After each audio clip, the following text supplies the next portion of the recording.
प्यारे बच्चों, सत श्री अकाल। कल आपां पप्पे तो मम्मे तक अखरां दी पहचान कीती सी। आओ हुण आपां इस तो अगले अखरां नूं पढ़िए। यैया, यो यो, यैया, यक्का, रारा, रखड़ी, रारा, रिक्शा, लल्ला, लड्डू, लल्ला, लाटू,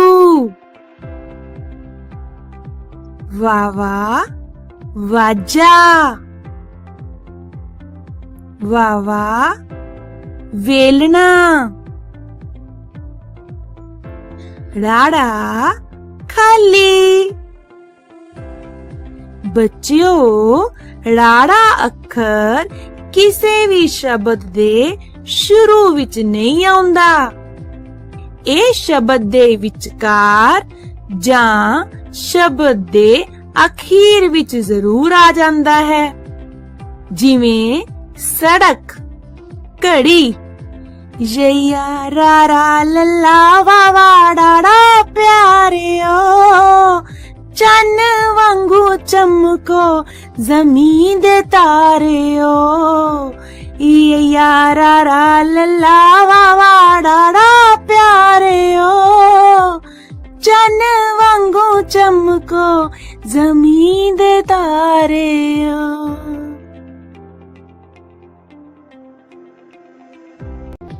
आओ हुण आपां कीते होए काम दी दोहराई कर लैंदे हां। यैया, यो यो, यैया, यक्का, रारा, रखड़ी, रारा, रिक्शा, लल्ला, लड्डू,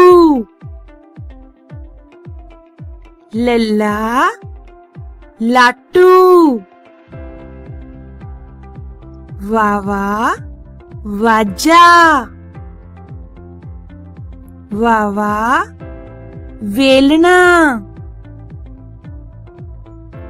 राड़ा, खाली। बच्चों, राड़ा अखर किसी भी शब्द दे शुरू विच नहीं आउंदा।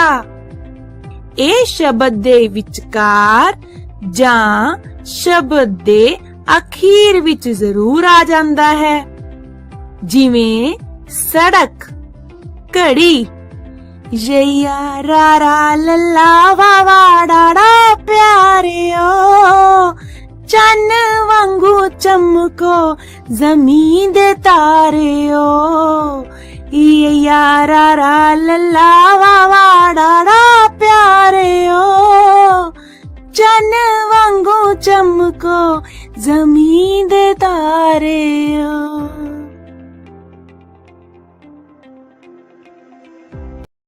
पहली जमात ਦੇ ਪਿਆਰੇ ਪਿਆਰੇ ਬੱਚਿਓ, ਆਓ ਖੇਡ ਖੇਡ ਵਿੱਚ ਇਹਨਾਂ ਬੱਚਿਆਂ ਨਾਲ ਗਾਉਂਦੇ ਹੋਏ ਇੱਕ ਚਲਾ ਗਿਆ ਇੱਕ ਉੱਡ ਗਿਆ ਬਾਰੇ ਸਮਝਦੇ ਹਾਂ। ਉਹ ਦੇਖ ਹਰਜੋਤ, 1 2 3 4 5 ਕਬੂਤਰ ਰੁੱਖ ਤੇ ਬੈਠੇ ਹਨ ਅਤੇ ਉਹ ਦੇਖ ਇੱਕ ਕਬੂਤਰ ਉੱਡ ਗਿਆ। ओह, 1 2 3 4, ਇਹ ਤਾਂ 4 ਹੀ ਰਹਿ ਗਏ। ਉਹ ਦੇਖੋ, ਇੱਕ ਹੋਰ ਕਬੂਤਰ ਉੱਡ ਗਿਆ ਅਵਨੀਤ। ਓਹ, 1 2 3, ਇਹ ਤਾਂ 3 ਹੀ ਰਹਿ ਗਏ। ਚਲੋ ਆਪਾਂ ਰਲ ਕੇ ਕਵਿਤਾ ਬੋਲਦੇ ਆਂ। 5 ਕਬੂਤਰ ਪੇੜ ਤੇ ਕਰ ਰਹੇ ਵਿਚਾਰ, ਇੱਕ ਕਬੂਤਰ ਉੱਡ ਗਿਆ ਬਾਕੀ ਰਹਿ ਗਏ 4।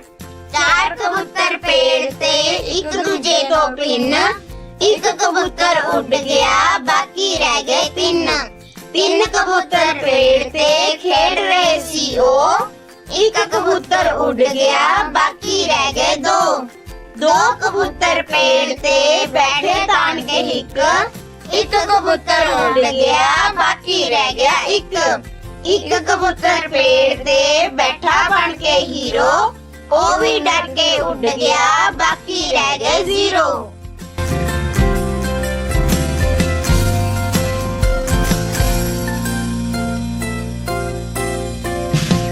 ਪੰਜ ਕਬੂਤਰ ਪੇੜ ਤੇ ਕਰ ਰਹੇ ਵਿਚਾਰ ਇੱਕ ਕਬੂਤਰ ਉੱਡ ਗਿਆ ਬਾਕੀ ਰਹਿ ਗਏ ਚਾਰ ਚਾਰ ਕਬੂਤਰ ਪੇੜ ਤੇ ਇੱਕ ਦੂਜੇ ਤੋਂ ਭਿੰਨ ਇੱਕ ਕਬੂਤਰ ਉੱਡ ਗਿਆ ਬਾਕੀ ਰਹਿ ਗਏ ਤਿੰਨ ਤਿੰਨ ਕਬੂਤਰ ਪੇੜ ਤੇ ਖੇਡ ਰਹੇ ਸੀ ਉਹ ਇੱਕ ਕਬੂਤਰ ਉੱਡ ਗਿਆ ਬਾਕੀ ਰਹਿ ਗਏ ਦੋ ਦੋ ਕਬੂਤਰ ਪੇੜ ਤੇ ਬੈਠੇ ਤਾਣ ਕੇ ਇੱਕ ਕਬੂਤਰ ਉੱਡ ਗਿਆ ਬਾਕੀ ਰਹਿ ਗਿਆ ਇੱਕ ਕਬੂਤਰ ਪੇੜ ਤੇ ਬੈਠਾ ਬਣ ਕੇ ਹੀਰੋ ਉਹ ਵੀ ਡਰ ਕੇ ਉੱਡ ਗਿਆ ਬਾਕੀ ਰਹਿ ਗਏ zero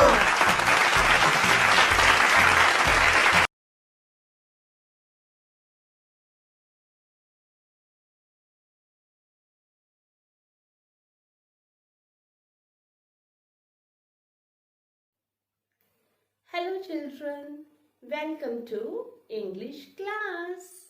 Today we will do oral activity.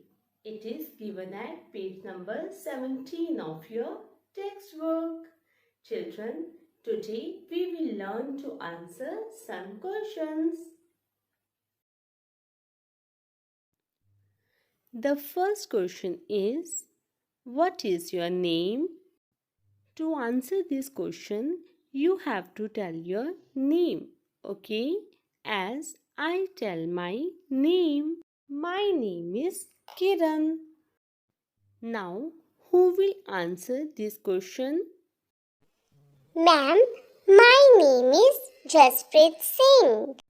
Very good, Jaspreet. Now, it's your turn, Richa. Tell me, what is your name? Ma'am, my name is Richa. That's nice. Now, let's move to the next question. What is your mother's name? To answer this question, you have to tell name of your mama. Children, do you love your mother? Yes, ma'am. Okay, then hurry up and tell me the name of your mother. Ma'am, my mama is Simranjit Kaur. Okay, that is good. But you should speak like my mother's name is Mrs. Simranjit Kaur. Got it? Now speak like this. Yes, ma'am. My mother's name is Mrs. Simranjit Kaur. Very nice. Now, Navjot, it's your turn. Ma'am, my mother's name is Mrs. Sarabjit Kaur. Very good, Navjot. Now, let's do the next question. What is your father's name? We will give the answer as my father's name is Mr. Then name of your papa. Okay, come on. Who will give the answer? My father's name is Mr. Hardeep Singh. Well done, Sukhdeep. Ma'am, my father's name is Mr. Ravinder Pal Singh. Very good, Harpreet. Well done, all the children. You have given the responses very nicely. Now, let's note down homework. Dear children, for your homework, practice to answer these questions with your friends. ਪਿਆਰੇ ਬੱਚਿਓ, ਸਤਿ ਸ਼੍ਰੀ ਅਕਾਲ। ਜਮਾਤ ਦੂਸਰੀ ਵਿਸ਼ਾ ਪੰਜਾਬੀ। ਬੱਚਿਓ, ਅੱਜ ਦੀ ਜਮਾਤ ਵਿੱਚ ਤੁਹਾਡਾ ਸਵਾਗਤ ਹੈ। ਅੱਜ ਆਪਾਂ ਕਨੌੜਾ ਮਾਤਰਾ ਵਾਲੇ ਵਾਕ ਪੜ੍ਹਨ ਦਾ ਅਭਿਆਸ ਕਰਾਂਗੇ। ਸਭ ਤੋਂ ਪਹਿਲਾਂ ਅਸੀਂ ਕਨੌੜਾ ਮਾਤਰਾ ਵਾਲੇ ਕੁਝ ਸ਼ਬਦ ਪੜ੍ਹਦੇ ਹਾਂ। ਪੌਦਾ, ਪੌਦਾ। ਕੌਲੀ, ਕੌਲੀ। ਹਥੌੜੀ ਹਥੌੜੀ ਪਕੌੜਾ ਪਕੌੜਾ ਖਿਡੌਣਾ ਖਿਡੌਣਾ। ਆਓ ਹੁਣ ਕਨੌੜਾ ਮਾਤਰਾ ਵਾਲੇ ਵਾਕ ਪੜ੍ਹੀਏ। ਦੇਖੋ ਦੇਖੋ ਫੌਜੀ ਫੌਜੀ ਚਾਚਾ ਚਾਚਾ ਆਈ ਆਇਆ ਦੇਖੋ ਫੌਜੀ ਚਾਚਾ ਆਇਆ। ਖੇਡਣ ਖੇਡਣ ਲਈ ਖਿਡੌਣੇ ਖਿਡੌਣੇ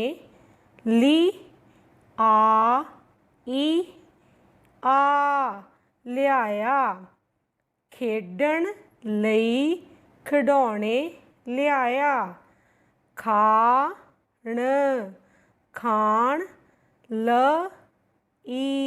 ਲਈ ਪਕੌੜੇ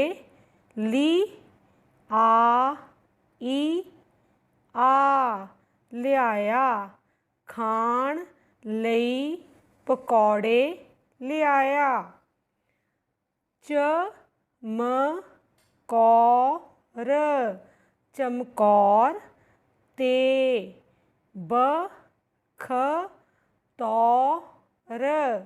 ਬਖਤੌਰ ਦੌੜੇ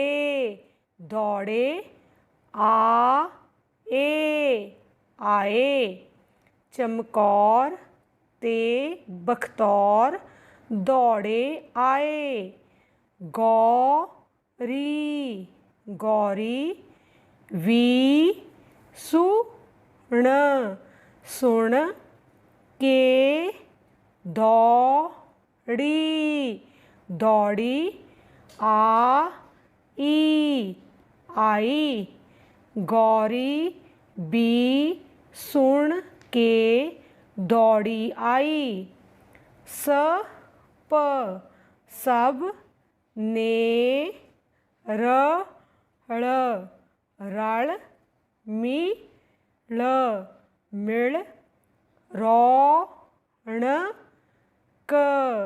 ਰੌਣਕ ਲਾਈ ਸਭ ਨੇ ਰਲ ਮਿਲ ਰੌਣਕ ਲਾਈ। ਤੁਸੀਂ ਇਹਨਾਂ ਵਾਕਾਂ ਨੂੰ ਬਾਰ-ਬਾਰ ਪੜ੍ਹਨਾ ਹੈ।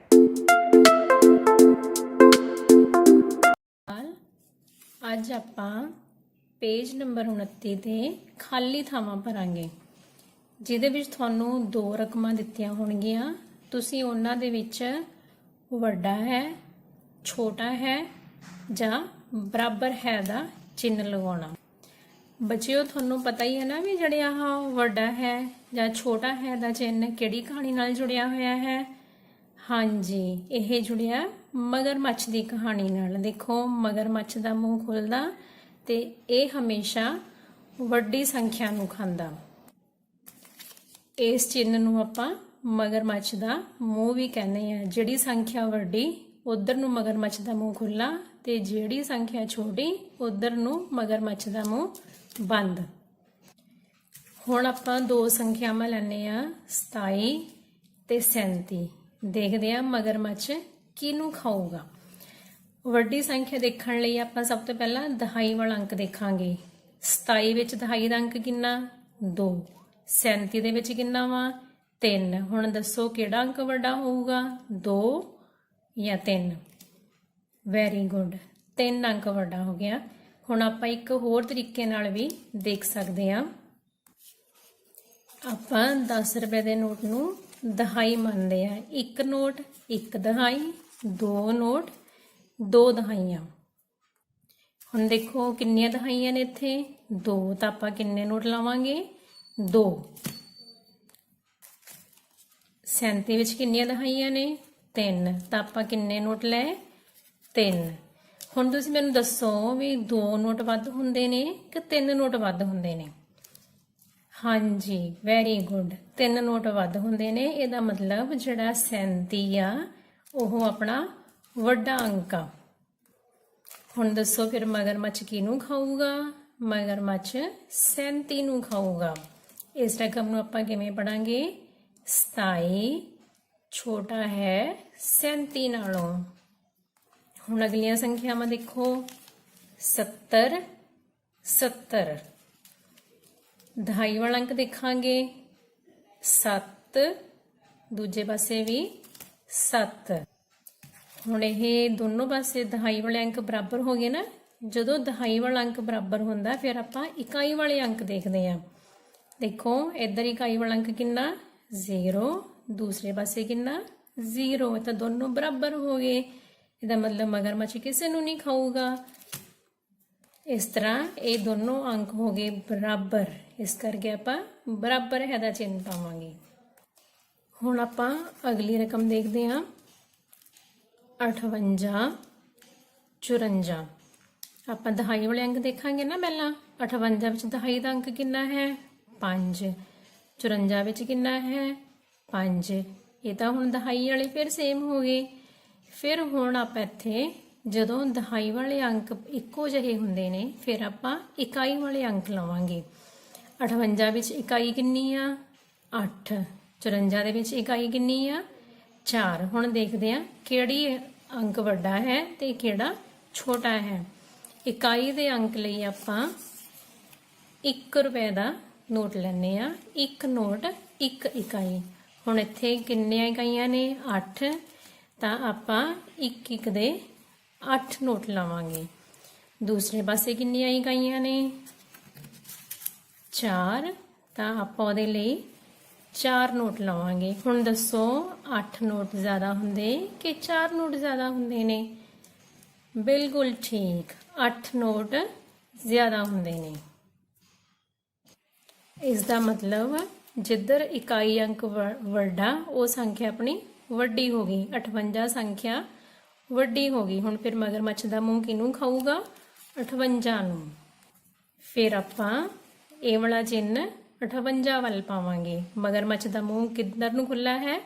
58 ਵੱਲ ਨੂੰ, ਕਿਉਂਕਿ 58 ਸੰਖਿਆ ਆਪਣੀ ਵੱਡੀ ਹੈ ਤੇ 54 ਜਿਹੜੀ ਆ ਛੋਟੀ ਹੈ।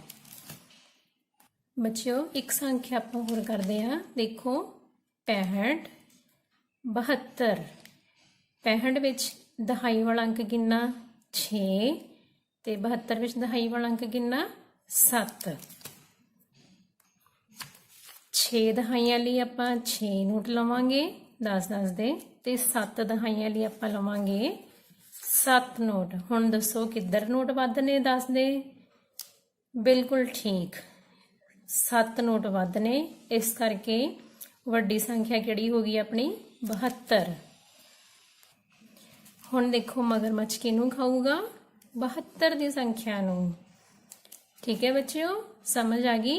ਇਹ ਸੀ ਆਪਣੀਆਂ ਕੁਝ ਸੰਖਿਆਵਾਂ ਜਿਹਦੇ ਵਿੱਚ ਆਪਾਂ ਨੇ ਛੋਟਾ ਹੈ, ਵੱਡਾ ਹੈ ਤੇ ਬਰਾਬਰ ਹੈ ਦੇ ਚਿੰਨ੍ਹ ਪਾਏ। ਮੈਨੂੰ ਉਮੀਦ ਆ ਵੀ ਤੁਹਾਨੂੰ ਚੰਗੀ ਤਰ੍ਹਾਂ ਸਮਝ ਆ ਗਿਆ ਹੋਊਗਾ ਵੀ ਆਪਾਂ ਵੱਡਾ ਹੈ, ਛੋਟਾ ਹੈ ਦਾ ਚਿੰਨ੍ਹ ਕਿਹੜੀ ਸੰਖਿਆ 'ਚ ਪਾਉਣਾ ਵਾ ਤੇ ਕਿਵੇਂ ਵੱਡੀ ਤੇ ਛੋਟੀ ਸੰਖਿਆ ਦੇਖਣੀ ਆ। ਹੁਣ ਵਾਰੀ ਹੈ ਘਰ ਦੇ ਕੰਮ ਦੀ। ਤੁਸੀਂ ਆਹ ਸਵਾਲ ਨੋਟ ਕਰੋ ਤੇ ਇਹਨਾਂ ਦੇ ਵਿੱਚ ਸੰਖਿਆ ਦੇਖ ਕੇ ਆਹ ਵਾਲੇ ਚਿੰਨ੍ਹ ਪਾਉਣੇ ਨੇ। ਧੰਨਵਾਦ। Welcome, dear children. Today we are going to do exercise given on page number 29 of your English textbook. Rearrange the following letters for given pictures. Let us start. Look at this picture. What is this? This is jam. Do you like jam? Now listen. J-am. J-am. Jam. So correct arrangement is J-A-M. Jam. Next, this is a tap. T app. T app. Tap. Rearrange it as T A P. Tap. What is this? Yes, this is a cap. K app. K app. Cap. So correct word is C A P. Cap. Look at this picture. This is a hat. Her at.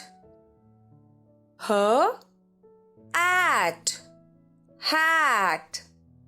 So correct order is H A T. Hat. Hat. Next is bat. Do you play with bat? Okay. B at bat. B at bat. So correct word is B A T. Bat. What is this? Yes, this is a bag.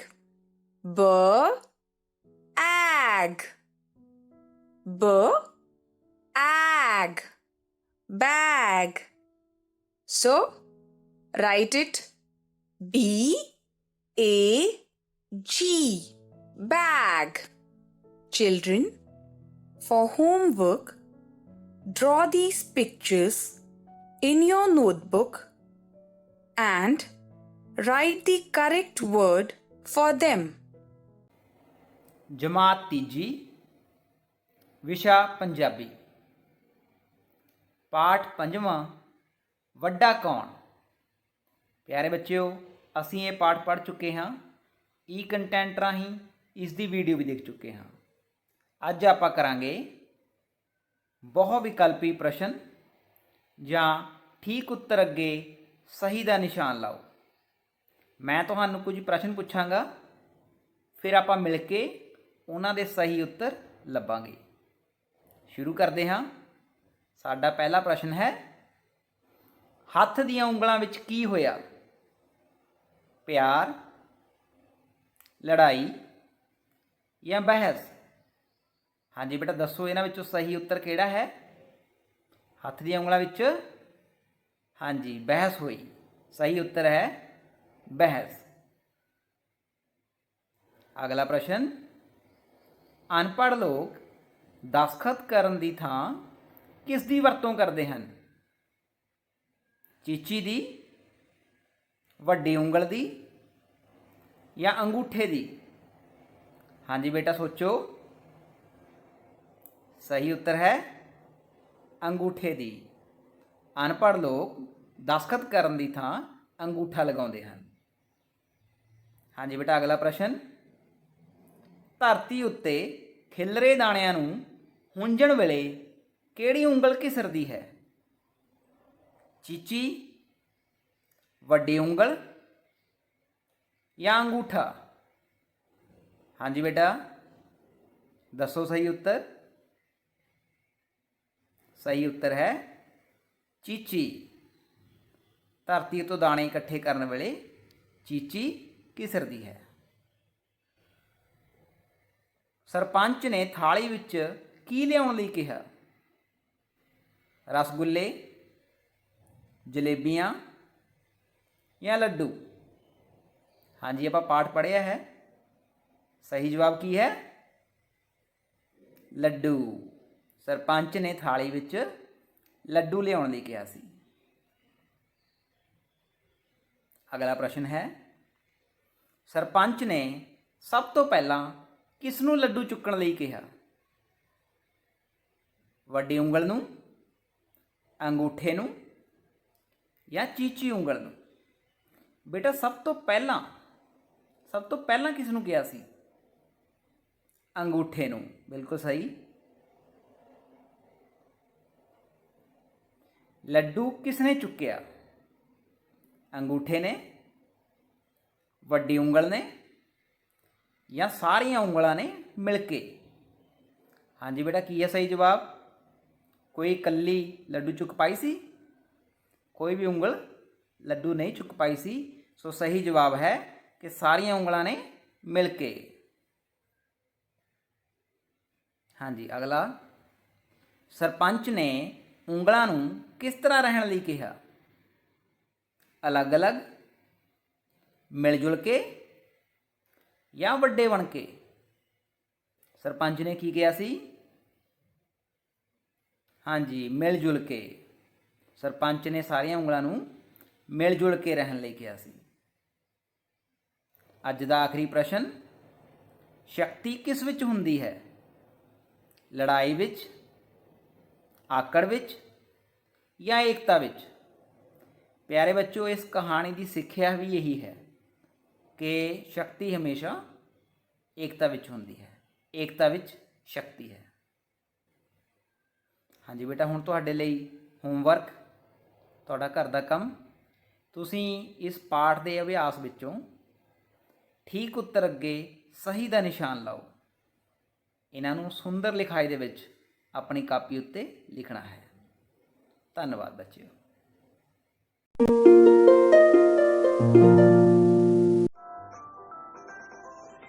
सत श्री अकाल प्यारे बच्चों सारिਆਂ ਨੂੰ।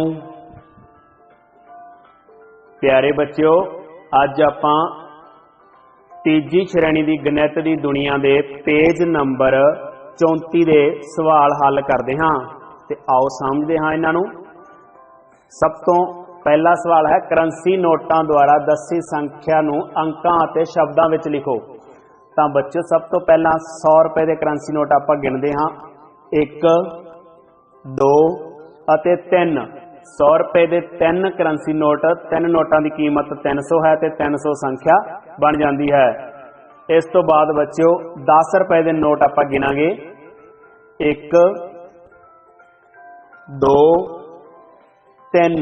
तो 10 रुपए के 3 note दिते हुए हैं जिन्हां की कीमत 30 बनती है, तो संख्या 30 330 बन गई है। इस तरह 1 रुपए के नोट दिते हुए हैं बच्चों, वो भी आप गिनते हाँ। 1 2 3 4 अते 5। तो 1 रुपए के 5 नोटां की कीमत 5 बनती है अते संख्या 5। तो अपने कोल जो संख्या बन गई 3 100 30 5 35। तो बच्चों, इसनूं अंकां विच लिखांगे 335 अते बच्चों इसनूं शब्दां विच भी लिखदे हां 335। उम्मीद करदा कि सवाल समझ आ गया होगा बच्चों। तो अगे चलते हैं सवाल नंबर 2 ते। गिणतारे उपर संख्या नूं आपां दिखाउणा है। संख्या है 599। तो बच्चों 580 9 99 है।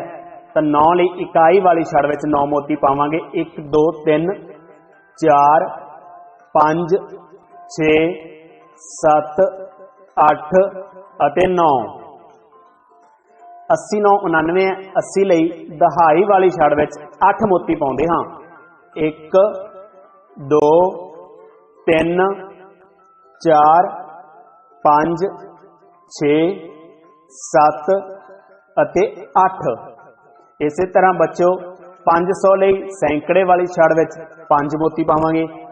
1 2 3 4 अते 5। तो संख्या 599 नूं आपां गिणतारे उपर दिखा दिता है। तो इसका अगला सवाल करते हाँ। 306 संख्या है। तो इस विच 6 इकाई वाली छड़ विच 6 मोती पावांगे। 1 2 3 4 5 अते 6। तो बच्चों 306 विच कोई दहाई नहीं है, इसलिए दहाई वाली छड़ विच कोई मोती नहीं पावांगे। सैकड़े वाली छड़ विच 300 लई 3 मोती पाउंदे हां। 1 2 अते 3। तो बच्चों 306 ਸੰਖਿਆ ਨੂੰ ਗਿਣਤਾਰੇ ਉੱਪਰ ਦਿਖਾ ਦਿੱਤਾ ਹੈ। ਇਸ ਦਾ ਅਗਲਾ ਸਵਾਲ ਕਰਦੇ ਹਾਂ 140 ਸੰਖਿਆ।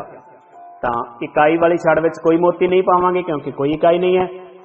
40 ਲਈ ਦਹਾਈ ਵਾਲੀ ਛੜ ਵਿੱਚ 4 ਮੋਤੀ ਪਾਉਂਦੇ ਹਾਂ, 1 2 3 ਅਤੇ 4। ਤਾਂ 100 ਲਈ ਸੈਂਕੜੇ ਵਾਲੀ ਛੜ ਵਿੱਚ 1 ਮੋਤੀ ਪਾ ਦਿੰਦੇ ਹਾਂ, 1। ਤਾਂ ਸੰਖਿਆ 140 ਬਣ ਗਈ ਹੈ।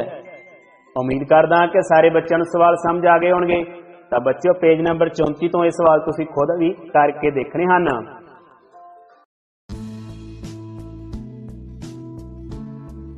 Hello kids, today we will learn about days of the week.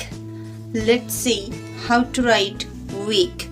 W-E-E-K, week. Don't write W-E-A-K, week. Okay? There are 7 days in a week. Monday is the first working day. How to call this one? Just like fun, bun, run, mun. Okay? Monday. Speak after me. Monday. Good. Next. How to pronounce it? Tuesday. Not s, z, z. Okay? Tuesday. Tuesday. Speak after me. Tuesday. Good. Tuesday. Next. How to write it? W-E-D, wed. N-E-S, ness. T-A-Y, day. But how to pronounce it? Wednesday. Wednesday. D is silent. Wednesday. Speak with me. Wednesday. Good. Next one. Here is Thursday. T-H-U-R, thur. Thur. Not thr. Okay? Thur. Z-day. Thursday. How to pronounce it? Thursday. Yes, how to call it? Thursday. Thursday. Yes, Friday. Don't say Friday. No, Friday. Friday. Okay? Good. Next one. Day. Saturday. Saturday. Speak with me. Saturday. Good. And here is Sunday. Sunday. Let's recall again. Monday, Tuesday, Wednesday, Thursday, Friday, Saturday, Sunday. Their first letter is always capital, never small, always capital. Okay? Let's learn more. Yes, here is Monday, Tuesday, Wednesday, Thursday, Friday, Saturday, and Sunday. Imagine today is Saturday. Then yesterday was, yes, Friday. And tomorrow will be, yes, Sunday. Okay? Friday, Saturday, Sunday. Let's take one more example. Imagine today is Wednesday. Then yesterday was, yes, Tuesday. Okay? And tomorrow will be, good, Thursday. Don't say Thursday, it's Thursday. Okay? Yes. So, Tuesday, Wednesday, Thursday. That was all for today. It's time for homework. Fill in the missing letters. Okay? Bye-bye. See you soon. ਪਿਆਰੇ ਬੱਚਿਓ, ਤੁਸੀਂ ਆਪਣੇ school, ਘਰ, park ਅਤੇ ਖੇਤਾਂ ਵਿੱਚ ਬਹੁਤ ਸਾਰੇ ਪੌਦਿਆਂ ਨੂੰ ਵੇਖਦੇ ਹੋ। ਤੁਸੀਂ ਉਹਨਾਂ ਵਿੱਚੋਂ ਬਹੁਤ ਸਾਰੇ ਪੌਦਿਆਂ ਨੂੰ ਪਹਿਚਾਣਦੇ ਵੀ ਹੋ ਤੇ ਉਹਨਾਂ ਦੇ ਨਾਂ ਵੀ ਜਾਣਦੇ ਹੋ। ਅੱਜ ਆਪਾਂ ਪਾਠ 5 ਪੌਦੇ ਸਾਡੇ ਮਿੱਤਰ ਵਿੱਚ ਪੌਦਿਆਂ ਬਾਰੇ ਹੀ ਗੱਲਬਾਤ ਕਰਾਂਗੇ। ਹਾਂਜੀ ਬੱਚਿਓ, ਇਹ ਜੋ ਤਸਵੀਰਾਂ ਤੁਸੀਂ ਵੇਖ ਰਹੇ ਹੋ, ਇਸ ਵਿੱਚ ਬੱਚੇ ਰੱਸੀ ਦੀ ਮਦਦ ਨਾਲ ਪੌਦਿਆਂ ਦੇ ਤਣਿਆਂ ਨੂੰ ਨਾਪ ਰਹੇ ਹਨ। ਤੁਸੀਂ ਕਦੇ ਇਹ ਗੱਲ ਨੋਟ ਕੀਤੀ ਹੈ ਬੇਟਾ ਕਿ ਸਾਰੇ ਪੌਦਿਆਂ ਦੇ ਤਣੇ ਇੱਕੋ ਜਿਹੇ ਨਹੀਂ ਹੁੰਦੇ। ਕੁਝ ਤਣੇ ਬਹੁਤ ਮੋਟੇ ਹੁੰਦੇ ਹਨ ਤੇ ਕੁਝ ਪੌਦਿਆਂ ਦੇ ਤਣੇ ਪਤਲੇ ਹੁੰਦੇ ਹਨ। ਇਸੇ ਤਰ੍ਹਾਂ ਬੱਚਿਓ, ਪੌਦਿਆਂ ਦੇ ਤਣਿਆਂ ਦੇ ਰੰਗਾਂ ਵਿੱਚ ਵੀ ਫਰਕ ਹੁੰਦਾ ਹੈ। ਜਿਵੇਂ ਕਿ ਤਸਵੀਰ ਵਿੱਚ ਤੁਸੀਂ ਵੇਖ ਰਹੇ ਹੋ, ਸਫੈਦੇ ਦਾ ਤਣਾ ਸਫੈਦ ਰੰਗ ਦਾ ਹੈ, ਬਾਂਸ ਦੇ ਪੌਦੇ ਦਾ ਤਣਾ ਹਰੇ ਰੰਗ ਦਾ ਤੇ ਕਿੱਕਰ ਦਾ ਤਣਾ ਕਾਲੇ ਰੰਗ ਦਾ ਹੁੰਦਾ ਹੈ। ਪੌਦੇ ਬੇਟੇ ਵੇਖਣ ਵਿੱਚ ਵੀ ਸਾਰੇ ਇੱਕੋ ਜਿਹੇ ਵਿਖਾਈ ਨਹੀਂ ਦਿੰਦੇ। ਜਿਵੇਂ ਕਿ ਤਸਵੀਰ ਵਿੱਚ ਤੁਸੀਂ ਵੇਖ ਰਹੇ ਹੋ, ਤੋਰੀ ਦੀ ਵੇਲ, ਕੱਦੂ ਦੀ ਵੇਲ, ਇਹ ਧਰਤੀ ਉੱਪਰ ਫੈਲਦੀ ਹੈ। ਤੇ ਅੱਗੇ ਵੇਖੋ, ਖਜੂਰ ਅਤੇ ਸਫੈਦਾ ਜੋ ਹੈ, ਇਹ ਅਕਸਰ ਲੰਬੇ ਅਤੇ ਸਿੱਧੇ ਵੱਧਦੇ ਹਨ। ਹਾਂਜੀ, ਇਸ ਤਸਵੀਰ ਵਿੱਚ ਦੇਖੋ ਬੇਟਾ, ਬਰਮਾ ਡੇਕ ਤੇ ਬੋਰਡ ਦੇਖਣ ਵਿੱਚ ਆਪਾਂ ਨੂੰ ਇਹ ਖੁੱਲੀ ਹੋਈ ਛਤਰੀ ਵਾਂਗ ਲੱਗਦੇ ਹਨ। ਤੁਸੀਂ ਬੇਟੇ ਕਦੇ ਸੇਬ ਦਾ ਦਰਖਤ ਵੇਖਿਆ? ਹਾਂਜੀ ਬੱਚਿਓ, ਇਹ ਪਹਾੜੀ ਅਤੇ ਠੰਡੇ ਇਲਾਕੇ ਦਾ ਦਰਖਤ ਹੈ। ਬੇਟਾ, ਇਲਾਕੇ ਦੇ ਪੌਣ ਪਾਣੀ ਤੇ ਜਲਵਾਯੂ ਦਾ ਵੀ ਰੁੱਖਾਂ ਦੇ ਉੱਪਰ, ਪੌਦਿਆਂ ਉੱਪਰ ਬਹੁਤ ਅਸਰ ਹੁੰਦਾ ਹੈ। ਮੈਦਾਨੀ ਇਲਾਕੇ ਦੇ ਪੌਦੇ ਹੋਰ ਕਿਸਮਾਂ ਦੇ ਹੁੰਦੇ ਹਨ ਤੇ ਪਹਾੜੀ ਇਲਾਕਿਆਂ ਦੇ ਪੌਦੇ ਹੋਰ ਕਿਸਮਾਂ ਦੇ ਹੁੰਦੇ ਹਨ। ਹਾਂਜੀ, ਹੁਣ ਆਪਾਂ ਦੁਹਰਾਈ ਕਰਦੇ ਹਾਂ। ਪ੍ਰਸ਼ਨ ਨੰਬਰ 1, ਵੱਖ-ਵੱਖ ਰੰਗ ਦੇ ਤਣਿਆਂ ਵਾਲੇ ਦੋ ਪੌਦਿਆਂ ਦੇ ਨਾਂ ਲਿਖੋ। ਹਾਂਜੀ, ਪੜ੍ਹਿਆ ਸੀ ਤੁਸੀਂ। ਉੱਤਰ ਕੀ ਹੈ? ਕਿੱਕਰ, ਸਫੈਦਾ। ਹਾਂਜੀ, ਅੱਗੇ ਪ੍ਰਸ਼ਨ ਹੈ, ਦੋ ਅਜਿਹੇ ਪੌਦੇ ਲੱਭੋ ਜੋ ਛਤਰੀ ਵਾਂਗ ਦਿਖਦੇ ਹਨ। ਹਾਂਜੀ, ਕਿਹੜੇ ਨੇ ਬੱਚੇ? ਬਰਮਾ ਡੇਕ ਤੇ ਬੋਹੜ। ਹਾਂਜੀ, ਅੱਗੇ ਹੈ, ਦੋ ਅਜਿਹੇ ਪੌਦੇ ਲੱਭੋ ਜੋ ਲੰਬੇ ਤੇ ਸਿੱਧੇ ਹੁੰਦੇ ਹਨ। ਤੁਸੀਂ ਅਕਸਰ ਹੀ ਦੇਖਿਆ ਸਫੈਦਾ ਦਾ ਬੇਟਾ। ਤੇ ਨੰਬਰ 2 ਕਿਹੜਾ ਹੈ? ਖਜੂਰ। ਹਾਂਜੀ, ਅਗਲਾ ਪ੍ਰਸ਼ਨ ਹੈ, ਦੋ ਅਜਿਹੇ ਪੌਦੇ ਲੱਭੋ ਜੋ ਧਰਤੀ ਉੱਪਰ ਫੈਲ ਜਾਂਦੇ ਹਨ। ਹੁਣੇ ਆਪਾਂ ਤਸਵੀਰਾਂ ਵੇਖੀਆਂ ਸੀ। ਹਾਂਜੀ, ਕੱਦੂ ਦੀ ਵੇਲ, ਤੋਰੀ ਦੀ ਵੇਲ। ਹਾਂਜੀ ਬੱਚਿਓ, ਹੁਣ ਆਪਾਂ ਪੌਦੇ ਦੇ ਮੁੱਢਲੇ ਭਾਗਾਂ ਬਾਰੇ ਜਾਣਦੇ ਹਾਂ। ਤਸਵੀਰ ਵਿੱਚ ਵੇਖੋ, ਸਭ ਤੋਂ ਪਹਿਲਾਂ ਜੜ। ਜੜ ਪੌਦੇ ਨੂੰ ਜ਼ਮੀਨ ਵਿੱਚ ਜਕੜ ਕੇ ਰੱਖਦੀ ਹੈ ਤੇ ਜ਼ਮੀਨ ਵਿੱਚੋਂ ਪਾਣੀ ਤੇ ਪੌਸ਼ਟਿਕ ਤੱਤ ਪੌਦੇ ਲਈ ਲੈਂਦੀ ਹੈ। ਅੱਗੇ ਬੇਟਾ ਇਹਦਾ ਭਾਗ ਤਣਾ। ਤਣਾ ਜੋ ਹੈ ਉਹ ਪੌਦੇ ਨੂੰ ਸਿੱਧਾ ਰੱਖਦਾ ਹੈ ਤੇ ਜੜ ਤੋਂ ਪੌਸ਼ਟਿਕ ਤੱਤ ਤੇ ਪਾਣੀ ਲੈ ਕੇ ਪੌਦੇ ਦੇ ਸਾਰੇ ਭਾਗਾਂ ਨੂੰ ਪਹੁੰਚਾਉਂਦਾ ਹੈ।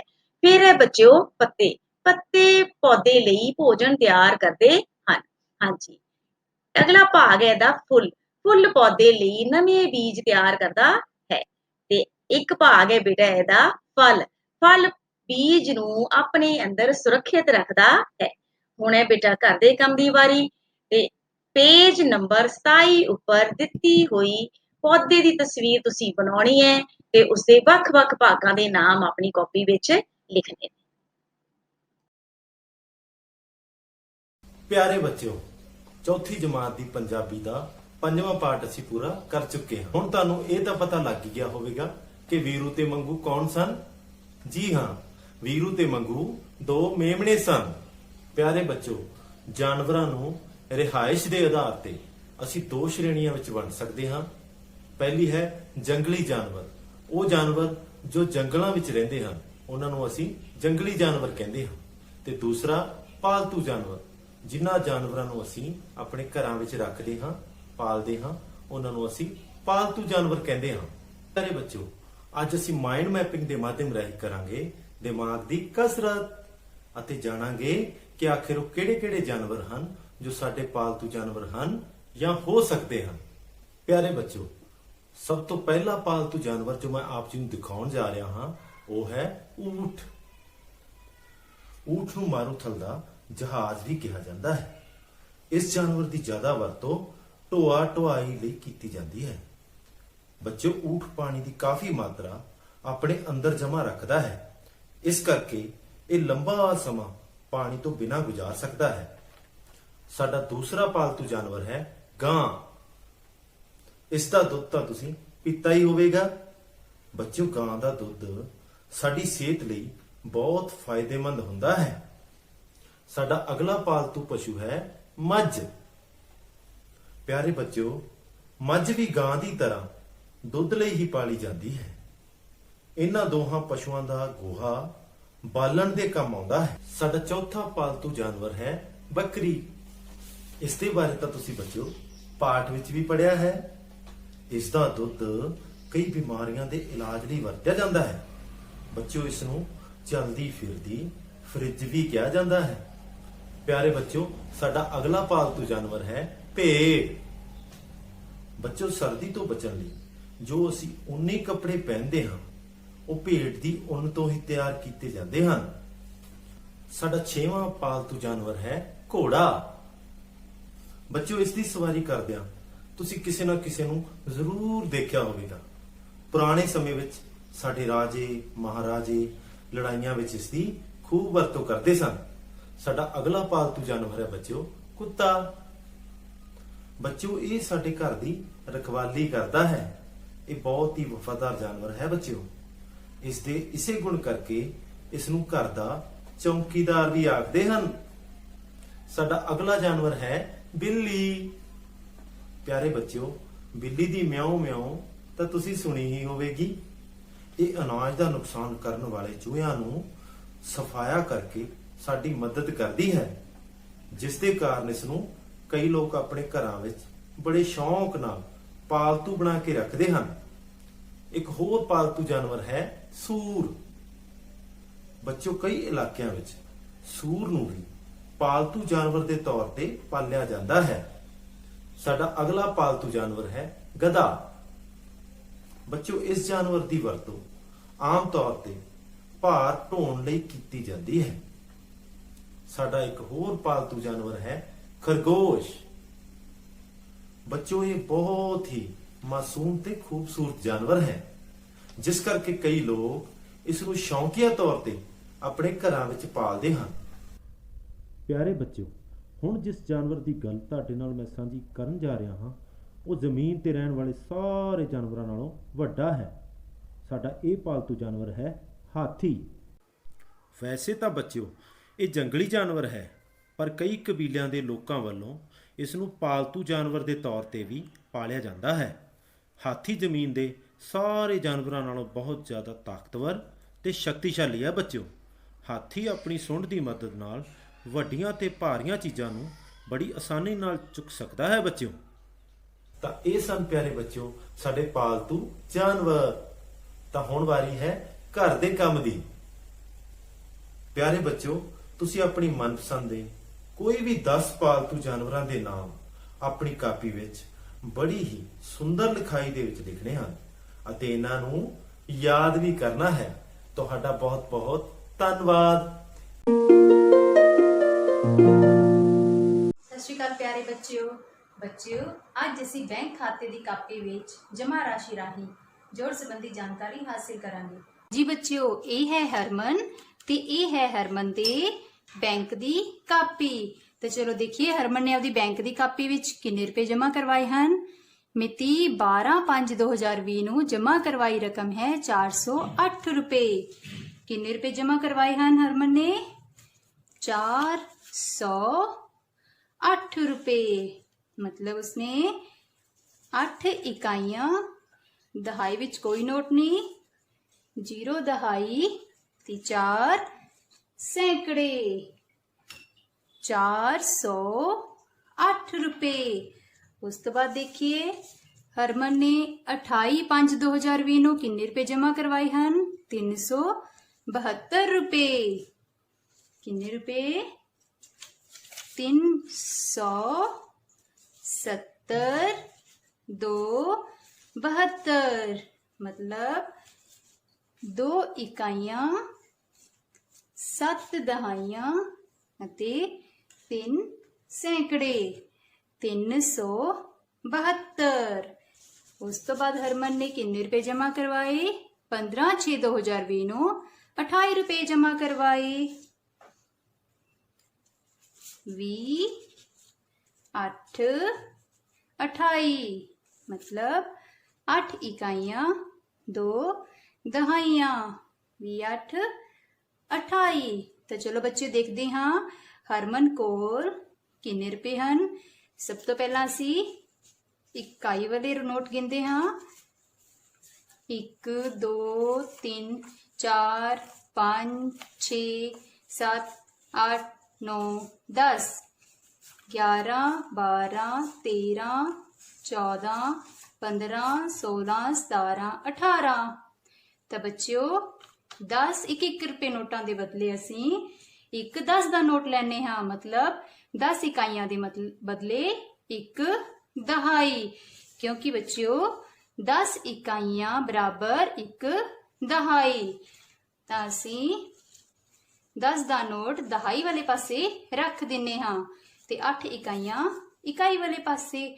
ਹੁਣ ਅਸੀਂ 10 ਦੇ ਨੋਟ ਮਤਲਬ ਦਹਾਈਆਂ ਗਿਣਦੇ ਹਾਂ ਕਿੰਨੀਆਂ 10 20 30 40 50 60 70 80 90 100। ਇਹ ਤਾਂ ਸਾਡੇ ਕੋਲੇ 10 ਦਹਾਈਆਂ ਹਨ। ਤਾਂ ਅਸੀਂ 10 ਰੁਪਏ ਦੇ 10 ਨੋਟਾਂ ਦੇ ਬਦਲੇ ਇੱਕ 100 ਰੁਪਏ ਦਾ ਨੋਟ ਲੈਨੇ ਹਾਂ, ਕੀ ਭਾਵ 10 ਦਹਾਈਆਂ ਦੇ ਬਦਲੇ ਇੱਕ ਸੈਂਕੜਾ, ਕਿਉਂਕਿ ਬੇਟਾ 10 ਦਹਾਈਆਂ ਬਰਾਬਰ ਇੱਕ ਸੈਂਕੜਾ। ਤਾਂ ਅਸੀਂ 10 ਦਹਾਈਆਂ ਦੇ ਬਦਲੇ ਇੱਕ ਸੈਂਕੜਾ 100 ਰੁਪਏ ਦਾ ਨੋਟ ਸੈਂਕੜੇ ਵਾਲੇ ਪਾਸੇ ਰੱਖਤਾ। ਹੁਣ ਅਸੀਂ 100 ਰੁਪਏ ਦੇ ਨੋਟ ਗਿਣਦੇ ਹਾਂ 100 200 300 400 500 600 700 800। ਤਾਂ ਸਾਡੇ ਕੋਲੇ 100 ਦੇ ਕਿੰਨੇ ਨੋਟ ਹਨ 8 800 ਰੁਪਏ ਮਤਲਬ 8 ਸੈਂਕੜੇ। ਰਜੇ ਇਕਾਈ ਵਾਲੇ ਪਾਸੇ ਹਰਮਨ ਕੋਲ ਕਿੰਨੇ ਰੁਪਏ ਸੀ? ਹਾਂਜੀ 8। ਤਾਂ ਇਕਾਈ ਵਾਲੇ ਲਾਈਨ 'ਚ ਅਸੀਂ 8 ਰੱਖਾਂਗੇ। ਦਹਾਈ ਵਾਲੇ ਪਾਸੇ ਕੋਈ ਨੋਟ ਨਹੀਂ, ਤਾਂ ਦਹਾਈ ਦੇ ਸਥਾਨ ਤੇ 0 ਤੇ ਸੈਂਕੜੇ ਵਾਲੇ ਪਾਸੇ ਸਾਡੇ ਕੋਲੇ ਕਿੰਨੇ ਰੁਪਏ ਸੀ 800 ਮਤਲਬ 8 ਸੈਂਕੜੇ। ਤਾਂ 8 ਅਸੀਂ ਸੈਂਕੜੇ ਵਾਲੇ ਪਾਸੇ ਰੱਖਾਂਗੇ ਤੇ ਕਿੰਨੇ ਰੁਪਏ ਬਣ ਗਏ 808। ਹੁਣ ਹਰਮਨ ਦੀ ਕਾਪੀ ਦੇ ਵਿੱਚ ਦੇਖੋ ਰਜੇ ਕਿੰਨੇ ਰੁਪਏ ਹੋ ਗਏ 808। ਤੇ ਰਜੇ ਹੁਣ ਅਸੀਂ ਇਹਨਾਂ ਸੰਖਿਆਵਾਂ ਦਾ ਇੱਕ ਵਾਰੀ ਹੋਰ ਜੋੜ ਕਰਕੇ ਵੇਖਦੇ ਹਾਂ। ਸਭ ਤੋਂ ਪਹਿਲਾਂ ਅਸੀਂ ਇਕਾਈ ਦੇ ਪਾਸੇ ਵਾਲੀਆਂ ਸੰਖਿਆਵਾਂ ਦਾ ਜੋੜ ਕਰਾਂਗੇ।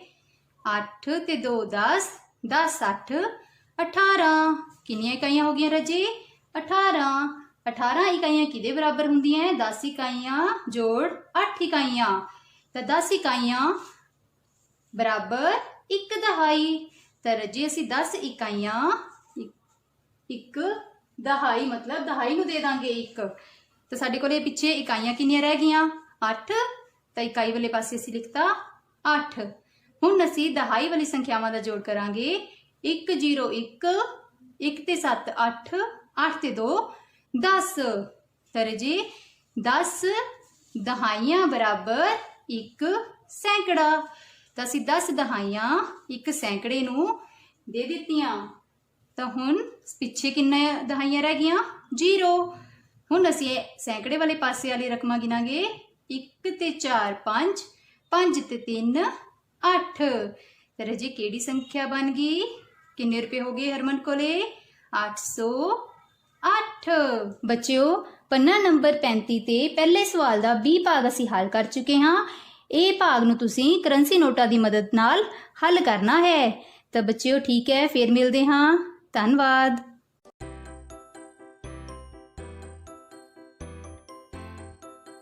Hello students, today my topic is for class 4 and we are going to discuss means of transport. Let's start. What do you see in this picture? Yes, a boy is riding a scooty and in this one a girl is riding a bicycle and here a truck is carrying goods. In these pictures, scooty, bicycle and truck are modes of transport as they are being used to move from one place to another. Okay? There are 3 kinds of transport: land transport, water transport and air transport. We will learn about these one by one. Okay? Land transport is used to travel on road. Kids, you must have seen some vehicles moving on road. Can you name them? Yes, you are absolutely right. Bicycle. It is the picture of a bicycle. B-I-C-Y-C-L-E. Bicycle. Look here. It is the picture of a rickshaw. R-I-C-K-S-H-A-W. Rickshaw. What's next? Yes, this is the picture of a van. V-A-N. Van. Here comes a bus. B-U-S. Bus. Have you seen a jeep? Here it is. J-E-E-P. Jeep. Wow, look here. It is the picture of a car. C-A-R. Car. Look, a truck is carrying goods. T-R-U-C-K. Truck. When you go to faraway places, you can go by a train. T-R-A-I-N. Train. Kids, land transport includes bicycle, truck, train, rickshaw, jeep, car and van. Okay? Next, we will learn about water transport. It is the mode of transport used to travel over water bodies. Let's see, what are these? Yes, this is the picture of a boat. B-O-A-T. Boat. Next, can anyone tell me what is it? Yes, think? No? Okay, I will tell you. It is the picture of a yacht. Y-A-C-H-T. Yacht. Look how big it is. It is the picture of a ship. S-H-I-P. Ship. So kids, water transport includes ship, boat and yacht. Okay? Now we will learn about air transport. It is the mode of transport used to travel by air. Have you ever seen a helicopter or an aeroplane flying in the sky? Yes, you must have seen. It is the picture of a helicopter. H-E-L-I. Heli. C-O-P-T-E-R. Copter. Helicopter. And look here. It is the picture of an aeroplane. A-E-R-O. Aero. P-L-A-N-E. Plane. Aeroplane. Now comes a rocket. R-O-C-K-E-T. Rocket. Kids, air transport includes rocket, helicopter and aeroplane. Okay? Now it's turn for your homework. I will quickly name the vehicles which you have to classify into different modes of transport. Okay? And these are car, ship, jeep, yacht, rocket and helicopter. Thank you. Have a nice day. ਬੱਚਿਓ, ਹੁਣ ਤੱਕ ਤੁਸੀਂ ਪਾਠ 5 ਜੰਤੂਆਂ ਦੀ ਦੁਨੀਆ ਪੜ੍ਹ ਚੁੱਕੇ ਹੋ। ਇਸ ਵਿੱਚ ਤੁਸੀਂ ਆਂਡੇ ਦੇਣ ਵਾਲੇ ਅਤੇ ਬੱਚੇ ਦੇਣ ਵਾਲੇ ਜੰਤੂਆਂ ਬਾਰੇ ਪੜ੍ਹਿਆ ਅਤੇ ਜੰਤੂਆਂ ਦੀਆਂ ਮਨੁੱਖ ਨਾਲ ਮਿਲਦੀਆਂ ਆਦਤਾਂ ਬਾਰੇ ਪੜ੍ਹਿਆ। ਆਓ ਹੁਣ ਇਸ ਪਾਠ ਨਾਲ ਸੰਬੰਧਿਤ ਕੁਝ ਯਾਦ ਰੱਖਣਯੋਗ ਗੱਲਾਂ ਅਤੇ ਖਾਲੀ ਥਾਵਾਂ ਭਰੋ ਹੱਲ ਕਰੀਏ। ਨੰਬਰ 1, ਜ਼ਿਆਦਾਤਰ ਜੰਤੂ ਆਪਣੇ ਬੱਚਿਆਂ ਦੀ ਸਾਂਭ ਸੰਭਾਲ ਕਰਦੇ ਹਨ।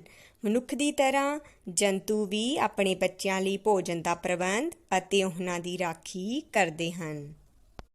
ਨੰਬਰ 2, ਥਣਧਾਰੀ ਜੀਵ ਬੱਚਿਆਂ ਨੂੰ ਜਨਮ ਦਿੰਦੇ ਹਨ। ਬੱਚਿਓ, ਗਾਂ, ਮੱਝ, ਬਿੱਲੀ, ਸ਼ੇਰ, ਚੀਤਾ, ਹਾਥੀ ਆਦਿ ਥਣਧਾਰੀ ਜੀਵ ਹਨ। ਨੰਬਰ 3, ਪੰਛੀ, ਤੀਲੇ, ਘਾਹ ਫੂਸ ਆਦਿ ਇਕੱਠਾ ਕਰਕੇ ਆਲ੍ਹਣੇ ਬਣਾਉਂਦੇ ਹਨ। ਇਹ ਆਲ੍ਹਣੇ ਉਹਨਾਂ ਦਾ ਨਿਵਾਸ ਸਥਾਨ ਹਨ ਅਤੇ ਉਹਨਾਂ ਨੂੰ ਸਰਦੀ ਗਰਮੀ ਤੋਂ ਵੀ ਬਚਾਉਂਦੇ ਹਨ। ਪ੍ਰਸ਼ਨ ਨੰਬਰ 1, ਸਹੀ ਸ਼ਬਦ ਚੁਣ ਕੇ ਖਾਲੀ ਥਾਵਾਂ ਭਰੋ। ਇਹ ਸ਼ਬਦ ਹਨ ਜਨਮ, ਖੰਭ, ਆਲਣੇ, ਪਾਲਣ ਪੋਸ਼ਣ ਅਤੇ ਰੀਂਗਣ ਭਾਗ ਊੜਾ। ਬਹੁਤ ਸਾਰੇ ਪੰਛੀ ਆਪਣੇ ਬੱਚਿਆਂ ਦਾ ਡੈਸ਼ ਖੁਦ ਹੀ ਕਰਦੇ ਹਨ। ਜੀ ਹਾਂ ਬੱਚਿਓ, ਤੁਸੀਂ ਪਾਠ ਵਿੱਚ ਵੀ ਇਸ ਬਾਰੇ ਪੜ੍ਹਿਆ ਸੀ। ਬਿਲਕੁਲ ਸਹੀ, ਤੁਸੀਂ ਸਹੀ ਸ਼ਬਦ ਚੁਣਿਆ ਹੈ। ਪਾਲਣ ਪੋਸ਼ਣ, ਬਹੁਤ ਸਾਰੇ ਪੰਛੀ ਆਪਣੇ ਬੱਚਿਆਂ ਦਾ ਪਾਲਣ ਪੋਸ਼ਣ ਖੁਦ ਹੀ ਕਰਦੇ ਹਨ। ਭਾਗ ਐੜਾ, ਕਈ ਜੰਤੂ ਅਜਿਹੇ ਹਨ ਜੋ ਬੱਚਿਆਂ ਨੂੰ ਡੈਸ਼ ਦਿੰਦੇ ਹਨ। ਜੀ ਹਾਂ ਬੱਚਿਓ, ਬਿਲਕੁਲ ਸਹੀ। ਜਨਮ, ਕਈ ਜੰਤੂ ਅਜਿਹੇ ਹਨ ਜੋ ਬੱਚਿਆਂ ਨੂੰ ਜਨਮ ਦਿੰਦੇ ਹਨ। ਅਜਿਹੇ ਜੰਤੂਆਂ ਨੂੰ ਬੱਚਿਓ ਥਣਧਾਰੀ ਜੰਤੂ ਕਿਹਾ ਜਾਂਦਾ ਹੈ। ਭਾਗ ਈੜੀ, ਡੈਸ਼ ਵਾਲੇ ਜੰਤੂਆਂ ਦੇ ਬਾਹਰੀ ਕੰਨ ਨਹੀਂ ਹੁੰਦੇ। ਦੇਖੋ ਬੱਚਿਓ ਇਹ ਤਸਵੀਰਾਂ, ਸੱਪ, ਗੰਡੋਆ ਅਤੇ ਕਿਰਲੀ ਆਦਿ ਕਿਹੜੇ ਜੰਤੂਆਂ ਦੀਆਂ ਤਸਵੀਰਾਂ ਹਨ? ਬਿਲਕੁਲ ਸਹੀ, ਰੀਂਗਣ ਵਾਲੇ। ਰੀਂਗਣ ਵਾਲੇ ਜੰਤੂਆਂ ਦੇ ਬਾਹਰੀ ਕੰਨ ਨਹੀਂ ਹੁੰਦੇ। ਭਾਗ ਸੱਸਾ, ਆਂਡਿਆਂ ਵਿੱਚੋਂ ਨਿਕਲੇ ਬੱਚਿਆਂ ਦੇ ਡੈਸ਼ ਨਹੀਂ ਹੁੰਦੇ।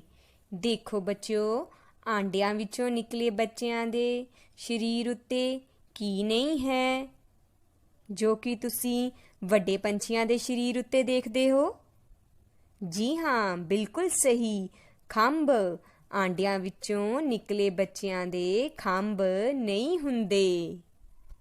ਹਾਹਾ, ਪੰਛੀ ਡੈਸ਼ ਬਣਾ ਕੇ ਰਹਿੰਦੇ ਹਨ। ਬੱਚਿਓ, ਜਿਸ ਤਰ੍ਹਾਂ ਮਨੁੱਖ ਆਪਣੇ ਰਹਿਣ ਲਈ ਘਰ ਬਣਾਉਂਦੇ ਹਨ, ਉਸੇ ਤਰ੍ਹਾਂ ਪੰਛੀ ਆਪਣੇ ਰਹਿਣ ਲਈ ਕੀ ਬਣਾਉਂਦੇ ਹਨ? ਜੀ ਹਾਂ, ਬਿਲਕੁਲ ਸਹੀ, ਆਲਣੇ। ਪੰਛੀ ਆਲਣੇ ਬਣਾ ਕੇ ਰਹਿੰਦੇ ਹਨ ਅਤੇ ਤੁਸੀਂ ਸਭ ਨੇ ਇਹ ਆਲਣੇ ਦੇਖੇ ਵੀ ਹੋਣਗੇ। ਬੱਚਿਓ, ਤੁਸੀਂ ਇਹਨਾਂ ਖਾਲੀ ਥਾਵਾਂ ਨੂੰ ਆਪਣੀ ਕਾਪੀ ਉੱਤੇ ਸੋਹਣਾ ਕਰਕੇ ਲਿਖਣਾ ਹੈ ਅਤੇ ਯਾਦ ਕਰਕੇ ਆਪਣੇ ਪਰਿਵਾਰ ਦੇ ਕਿਸੇ ਮੈਂਬਰ ਨੂੰ ਸੁਣਾਉਣਾ ਹੈ। ਪਿਆਰੇ ਬੱਚਿਓ, ਅੱਜ ਅਸੀਂ ਜਮਾਤ 5ਵੀਂ ਵਿਸ਼ਾ ਪੰਜਾਬੀ ਪਾਠ 5 ਸਿਆਣੀ ਗੱਲ ਦੇ ਵਿੱਚੋਂ ਵਾਕਾਂ ਵਿਚਲੇ ਸ਼ਬਦਾਂ ਦੇ ਵਚਨ ਬਦਲੋ ਕਰਾਂਗੇ।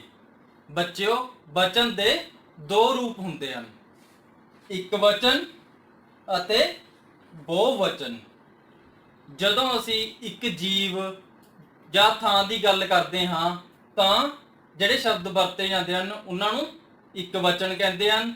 ਜਦੋਂ ਅਸੀਂ ਇੱਕ ਤੋਂ ਵੱਧ ਜੀਵ, ਥਾਂ ਜਾਂ ਵਸਤੂ ਦੀ ਗੱਲ ਕਰਦੇ ਹੋਏ ਜਿਹੜੇ ਸ਼ਬਦ ਵਰਤਦੇ ਹਾਂ ਉਹਨਾਂ ਨੂੰ ਬਹੁਵਚਨ ਕਿਹਾ ਜਾਂਦਾ ਹੈ। ਜਿਵੇਂ ਇੱਕ ਗੱਡੀ, ਜਦ ਇੱਕ ਤੋਂ ਵੱਧ ਗਈਆਂ ਤਾਂ ਗੱਡੀਆਂ। ਆਓ ਬੱਚਿਓ, ਹੁਣ ਅਸੀਂ ਵਾਕਾਂ ਵਿਚਲੇ ਸ਼ਬਦਾਂ ਦੇ ਵਚਨ ਬਦਲਾਂਗੇ। ਸਾਡਾ ਅੱਜ ਦਾ ਪਹਿਲਾ ਵਾਕ ਹੈ, ਮੈਂ ਕਿਤਾਬ ਲੈ ਕੇ ਬੈਠ ਗਿਆ। ਬੱਚਿਓ, ਇਹ ਇੱਕ ਵਚਨ ਵਾਕ ਹੈ।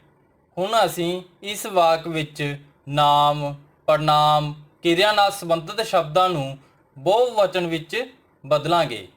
ਮੈਂ ਦਾ ਬਹੁਵਚਨ ਅਸੀਂ ਤੇ ਕਿਤਾਬ ਦਾ ਬਹੁਵਚਨ ਕਿਤਾਬਾਂ ਹੁੰਦਾ ਹੈ। ਤਾਂ ਮੈਂ ਕਿਤਾਬ ਤੋਂ ਅਸੀਂ ਕਿਤਾਬਾਂ ਲੈ ਕੇ ਬੈਠ ਗਿਆ ਦਾ ਬਹੁਵਚਨ ਬੱਚਿਓ ਗਏ। ਤਾਂ ਪੂਰਾ ਵਾਕ ਬਣੇਗਾ, ਅਸੀਂ ਕਿਤਾਬਾਂ ਲੈ ਕੇ ਬੈਠ ਗਏ। ਇਸੇ ਤਰ੍ਹਾਂ ਸਾਡਾ ਅੱਜ ਦਾ ਦੂਸਰਾ ਵਾਕ ਹੈ, ਉਸਨੇ ਸਿਆਣੀ ਗੱਲ ਦੱਸੀ। ਬੱਚਿਓ, ਉਸਨੇ ਦਾ ਬਹੁਵਚਨ ਬਣ ਜਾਊਗਾ, ਉਹਨਾਂ ਨੇ ਸਿਆਣੀਆਂ ਗੱਲਾਂ ਦੱਸੀਆਂ। ਉਹਨਾਂ ਨੇ ਸਿਆਣੀਆਂ ਗੱਲਾਂ ਦੱਸੀਆਂ। ਬੱਚਿਓ, ਸਾਡੀ ਕਿਤਾਬ ਦੇ ਇਸ ਪਾਠ ਵਿੱਚ ਵਾਕਾਂ ਵਿਚਲੇ ਸ਼ਬਦਾਂ ਦੇ ਵਚਨ ਬਦਲੋ ਵਿੱਚ 2 ਵਾਕ ਹਨ, ਪਰ ਅਸੀਂ ਕਿਤਾਬ ਵਿੱਚੋਂ ਕੁਝ ਹੋਰ ਸ਼ਬਦ ਲੈ ਕੇ ਵਾਕ ਬਣਾਵਾਂਗੇ ਅਤੇ ਉਹਨਾਂ ਦੇ ਵਚਨ ਬਦਲਾਂਗੇ। ਜਿਵੇਂ ਕਿ ਉਹ ਕੁਰਸੀ ਉੱਪਰ ਬੈਠਾ ਹੈ ਦਾ ਬਹੁਵਚਨ ਬਣੇਗਾ ਉਹ ਕੁਰਸੀਆਂ ਉੱਪਰ ਬੈਠੇ ਹਨ। ਕੁਰਸੀ ਦਾ ਬਹੁਵਚਨ ਕੁਰਸੀਆਂ, ਬੈਠਾ ਹੈ ਦਾ ਬੈਠੇ ਹਨ। ਇਸੇ ਤਰ੍ਹਾਂ ਅਸੀਂ ਇੱਕ ਹੋਰ ਵਾਕ ਲਵਾਂਗੇ। ਮੇਰਾ ਸਕੂਟਰ ਨੂੰ ਠੀਕ ਕਰਨ ਦਾ ਕੰਮ ਹੈ। ਇਸ ਵਿੱਚ ਮੇਰਾ ਦਾ ਬਹੁਵਚਨ ਸਾਡਾ, ਸਕੂਟਰ ਦਾ ਬਹੁਵਚਨ ਸਕੂਟਰਾਂ, ਸਾਡਾ ਸਕੂਟਰਾਂ ਨੂੰ ਠੀਕ ਕਰਨ ਦਾ ਕੰਮ ਹੈ। ਬੱਚਿਓ, ਇਹ ਸਾਡਾ ਇੱਕ ਹੋਰ ਵਾਕ ਹੈ ਜਿਸ ਨੂੰ ਅਸੀਂ ਇਸੇ ਪਾਠ ਵਿੱਚੋਂ ਸ਼ਬਦ ਲੈ ਕੇ ਬਣਾਇਆ ਹੈ। ਮੈਂ ਉਸ ਨੂੰ ਆਵਾਜ਼ ਮਾਰੀ। ਬੱਚਿਓ, ਮੈਂ ਦਾ ਬਹੁਵਚਨ ਹੋਵੇਗਾ ਅਸੀਂ, ਉਸ ਦਾ ਬਹੁਵਚਨ ਉਹਨਾਂ, ਆਵਾਜ਼ ਮਾਰੀ ਤੋਂ ਆਵਾਜ਼ਾਂ ਮਾਰੀਆਂ। ਤਾਂ ਵਚਨ ਬਦਲਣ ਤੋਂ ਬਾਅਦ ਪੂਰਾ ਵਾਕ ਬਣੇਗਾ ਅਸੀਂ ਉਹਨਾਂ ਨੂੰ ਆਵਾਜ਼ਾਂ ਮਾਰੀਆਂ। ਇਸੇ ਤਰ੍ਹਾਂ ਅਸੀਂ ਇੱਕ ਹੋਰ ਵਾਕ ਲਿਆ ਹੈ, ਮੈਂ ਪ੍ਰਾਇਮਰੀ ਸਕੂਲ ਵਿੱਚ ਪੜ੍ਹਦਾ ਹਾਂ। ਇਸ ਵਿੱਚ ਵੀ ਅਸੀਂ ਇੱਕ ਵਚਨ ਸ਼ਬਦਾਂ ਨੂੰ ਬਹੁਵਚਨ ਵਿੱਚ ਬਦਲਾਂਗੇ। ਮੈਂ ਤੋਂ ਅਸੀਂ, ਸਕੂਲ ਤੋਂ ਸਕੂਲਾਂ, ਪੜ੍ਹਦਾ ਤੋਂ ਪੜ੍ਹਦੇ। ਤਾਂ ਪੂਰਾ ਵਾਕ ਬਣੇਗਾ ਅਸੀਂ ਪ੍ਰਾਇਮਰੀ ਸਕੂਲਾਂ ਵਿੱਚ ਪੜ੍ਹਦੇ ਹਾਂ।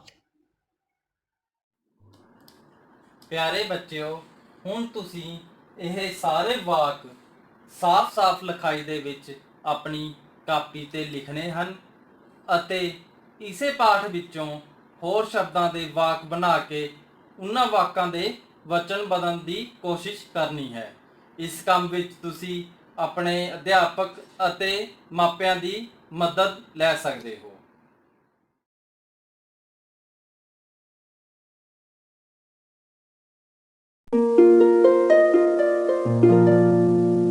ਪਿਆਰੇ ਬੱਚਿਓ, ਅੱਜ ਆਪਾਂ ਵਸਤੂਆਂ ਅਤੇ ਕਰੰਸੀ ਨੋਟਾਂ ਦੀ ਮਦਦ ਨਾਲ ਜੋੜ ਅਤੇ ਘਟਾਓ ਦੇ ਗੁਣਾਂ ਬਾਰੇ ਜਾਣਕਾਰੀ ਹਾਸਿਲ ਕਰਾਂਗੇ। ਬੱਚਿਓ, ਇਸ ਪਾਸੇ ਮੇਰੇ ਕੋਲ 2 ਸਕੈਚ ਪੈਨ ਅਤੇ ਇਸ ਪਾਸੇ 4 ਸਕੈਚ ਪੈਨ ਹਨ। ਬੱਚਿਓ, ਮੈਂ ਹੁਣ ਇਹਨਾਂ 2 ਸਕੈਚ ਪੈਨਾਂ ਦੇ ਵਿੱਚ 4 ਸਕੈਚ ਪੈਨ ਹੋਰ ਰੱਖ ਦਿੱਤੇ।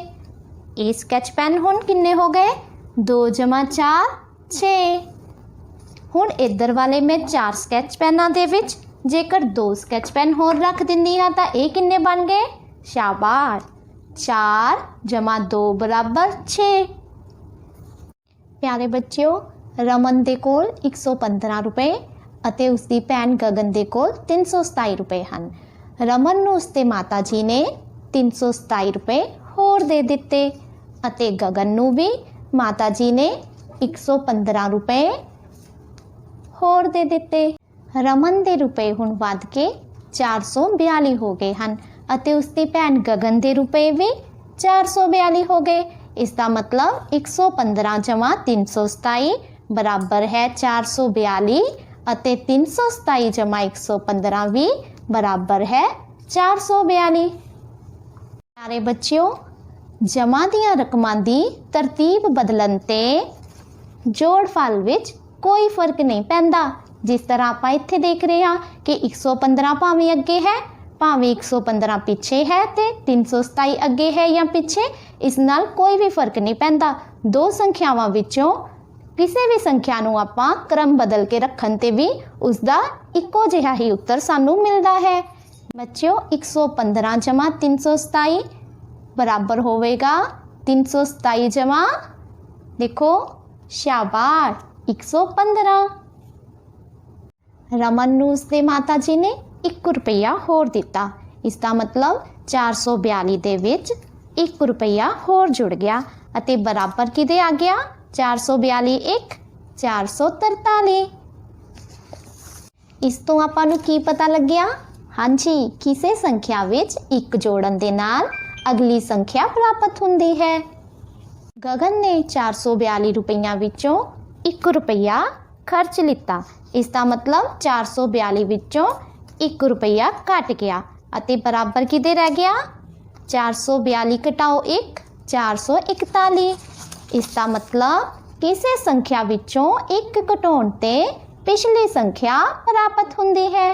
ਬੱਚਿਓ 442 ਵਿੱਚ 1 ਜੋੜਨ ਦੇ ਨਾਲ ਅਗਲੀ ਸੰਖਿਆ ਅਤੇ 442 ਵਿੱਚ 1 ਘਟਾਓ ਕਰਨ ਦੇ ਨਾਲ ਪਿਛਲੀ ਸੰਖਿਆ ਪ੍ਰਾਪਤ ਹੋਈ। ਇਸ ਪ੍ਰਕਾਰ ਕਿਸੇ ਵੀ ਸੰਖਿਆ ਵਿੱਚ 1 ਜੋੜੋ ਤਾਂ ਅਗਲੀ ਸੰਖਿਆ, 1 ਘਟਾਓ ਤਾਂ ਪਿਛਲੀ ਸੰਖਿਆ ਪ੍ਰਾਪਤ ਹੁੰਦੀ ਹੈ। ਬੱਚਿਓ ਹੁਣ ਆਪਾਂ ਹੋਰ ਉਦਾਹਰਨ ਨਾਲ ਸਮਝਦੇ ਹਾਂ। ਰਮਨ ਦੇ ਕੋਲ 321 ਰੁਪਏ ਹਨ ਅਤੇ ਰਮਨ ਨੂੰ ਕੋਈ ਵੀ ਹੋਰ ਰੁਪਈਆ ਨਹੀਂ ਪ੍ਰਾਪਤ ਹੋਇਆ। ਇਸ ਦਾ ਮਤਲਬ ਰਮਨ ਦੇ 321 ਰੁਪਈਆਂ ਦੇ ਵਿੱਚ ਕੁਝ ਵੀ ਨਹੀਂ ਜੁੜਿਆ, ਭਾਵ 0 ਜੁੜੇਗਾ। ਅਤੇ ਰਮਨ ਦੇ ਕੋਲ ਕਿੰਨੇ ਰੁਪਏ ਰਹਿ ਗਏ? ਰਮਨ ਦੇ ਕੋਲ ਹੁਣ 321 ਰੁਪਏ ਹੀ ਰਹਿ ਗਏ। ਉਸਦੇ ਰੁਪਏ ਨਾ ਵਧੇ ਨਾ ਹੀ ਘਟੇ।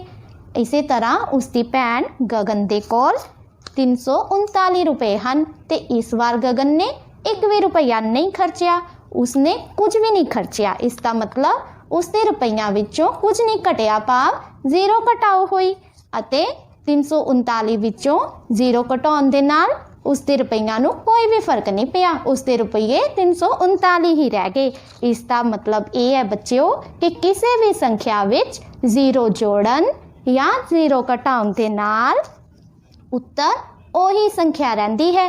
ਜਿਸ ਤਰ੍ਹਾਂ 321 ਵਿੱਚ 0 ਜੋੜੇ ਤੇ ਉੱਤਰ 321 ਹੀ ਰਿਹਾ ਅਤੇ 339 ਵਿੱਚੋਂ 0 ਘਟਾਏ ਤੇ ਉੱਤਰ 339 ਹੀ ਰਿਹਾ। ਪਿਆਰੇ ਬੱਚਿਓ, ਜੋੜ ਘਟਾਓ ਦੇ ਇਸ ਗੁਣ ਨੂੰ ਤੁਸੀਂ ਤੁਕਬੰਦੀ ਰਾਹੀਂ ਵੀ ਯਾਦ ਰੱਖ ਸਕਦੇ ਹੋ। ਤਾਂ ਸ਼ੁਰੂ ਕਰੀਏ ਫਿਰ ਆਪਣੀ ਤੁਕਬੰਦੀ। ਸਿਫਰ ਜੋੜੀਏ ਸਿਫਰ ਘਟਾਈਏ ਫਰਕ ਨਾ ਕੁਝ ਵੀ ਪੈਂਦਾ। ਸਿਫਰ ਜੋੜੀਏ ਸਿਫਰ ਘਟਾਈਏ ਫਰਕ ਨਾ ਕੁਝ ਵੀ ਪੈਂਦਾ। ਜੋ ਕੁਝ ਸਾਡੇ ਕੋਲ ਹੈ ਬੱਚਿਓ, ਜੋ ਕੁਝ ਸਾਡੇ ਕੋਲ ਹੈ ਬੱਚਿਓ, ਉਹੀ ਕੁਝ ਹੈ ਰਹਿੰਦਾ। ਰਮਨ ਨੇ ਆਪਣੇ 321 ਰੁਪਏ ਆਪਣੀ ਛੋਟੀ ਭੈਣ ਗਗਨ ਨੂੰ ਦੇ ਦਿੱਤੇ। ਪਿਆਰੇ ਬੱਚਿਓ, ਹੁਣ ਰਮਨ ਦੇ ਕੋਲ ਕੁਝ ਵੀ ਨਹੀਂ ਬਚਿਆ। ਇਸ ਦਾ ਮਤਲਬ ਜਦੋਂ 321 ਵਿੱਚੋਂ 321 ਘਟਾਏ ਤਾਂ ਸਾਡੇ ਕੋਲ 0 ਰਹਿ ਗਿਆ।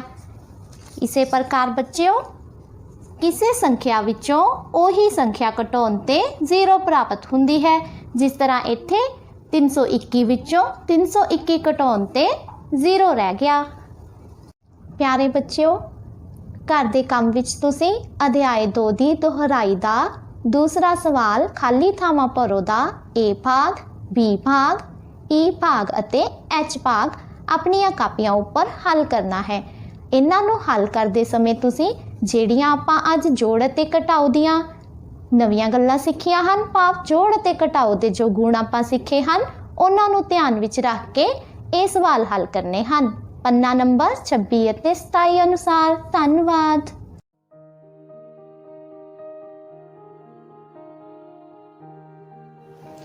Hello dear students, let's start a new topic. Today I am going to discuss question answers of lesson number 2, Frogs. Dear children, you have already heard the story in previous classes. Students, I hope you can still recall the story of 2 frogs, Pala and Biro, who lived near a pond. Now, it's time to answer some questions. Let's start. Question number 1 is, who lived near the pond? Who lived near the pond? Dear children, as you have read in the starting of the lesson that 2 frogs, Pala and Biro, lived near the pond. So the answer is Frog Pala and his wife Biro lived near the pond. Okay? Next question is, where were the tall buildings? Where were the tall buildings? Students, Look at the picture. Where can you see the tall buildings? Yes, here. Right? See, there were buildings around the pond. So the answer is the tall buildings were around the pond. The tall buildings were around the pond. Now moving towards our next question. Question number 3 is, who liked the tall buildings? Question number 3 is, who liked the tall buildings? I hope it is quite easy for you to answer this question. As we know that Pala was very happy with the advancement of their village, and he was happy to see the tall buildings. See, he told Biro how tall the buildings were, right? And the answer is Frog Pala liked the tall buildings. Frog Pala liked the tall buildings. Now, question number 4 is,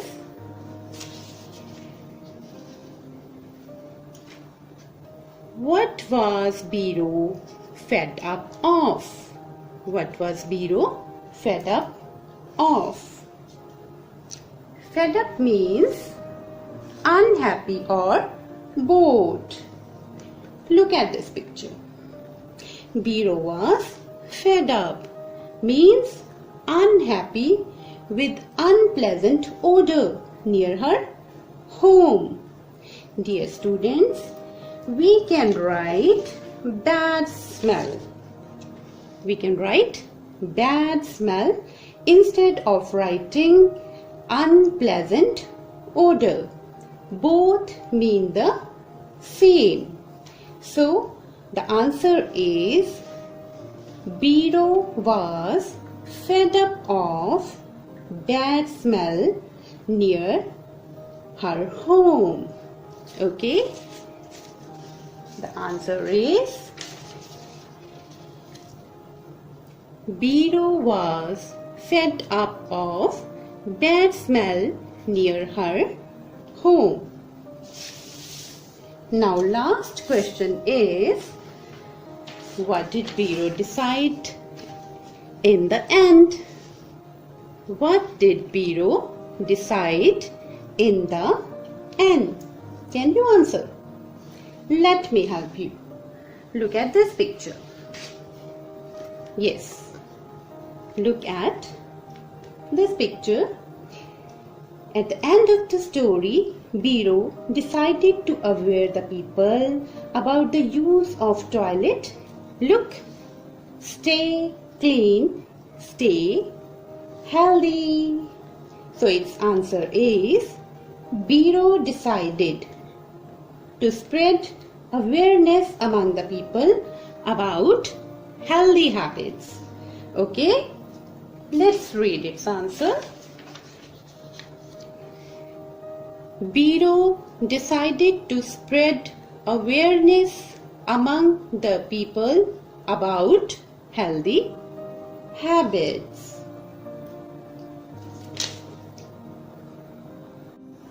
Hope you have understood well.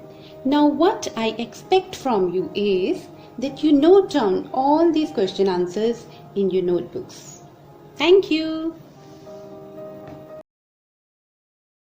ਪੰਜਵੀਂ ਜਮਾਤ ਦੇ ਪਿਆਰੇ ਬੱਚਿਓ, ਵਿਸ਼ਾ ਵਾਤਾਵਰਣ ਸਿੱਖਿਆ ਵਿੱਚ ਅੱਜ ਆਪਾਂ ਪਾਠ ਚੌਥਾ ਪੜਾਂਗੇ, ਜਿਸ ਦਾ ਨਾਂ ਹੈ ਮਿਹਨਤ ਨਾਲ ਸਫਲਤਾ।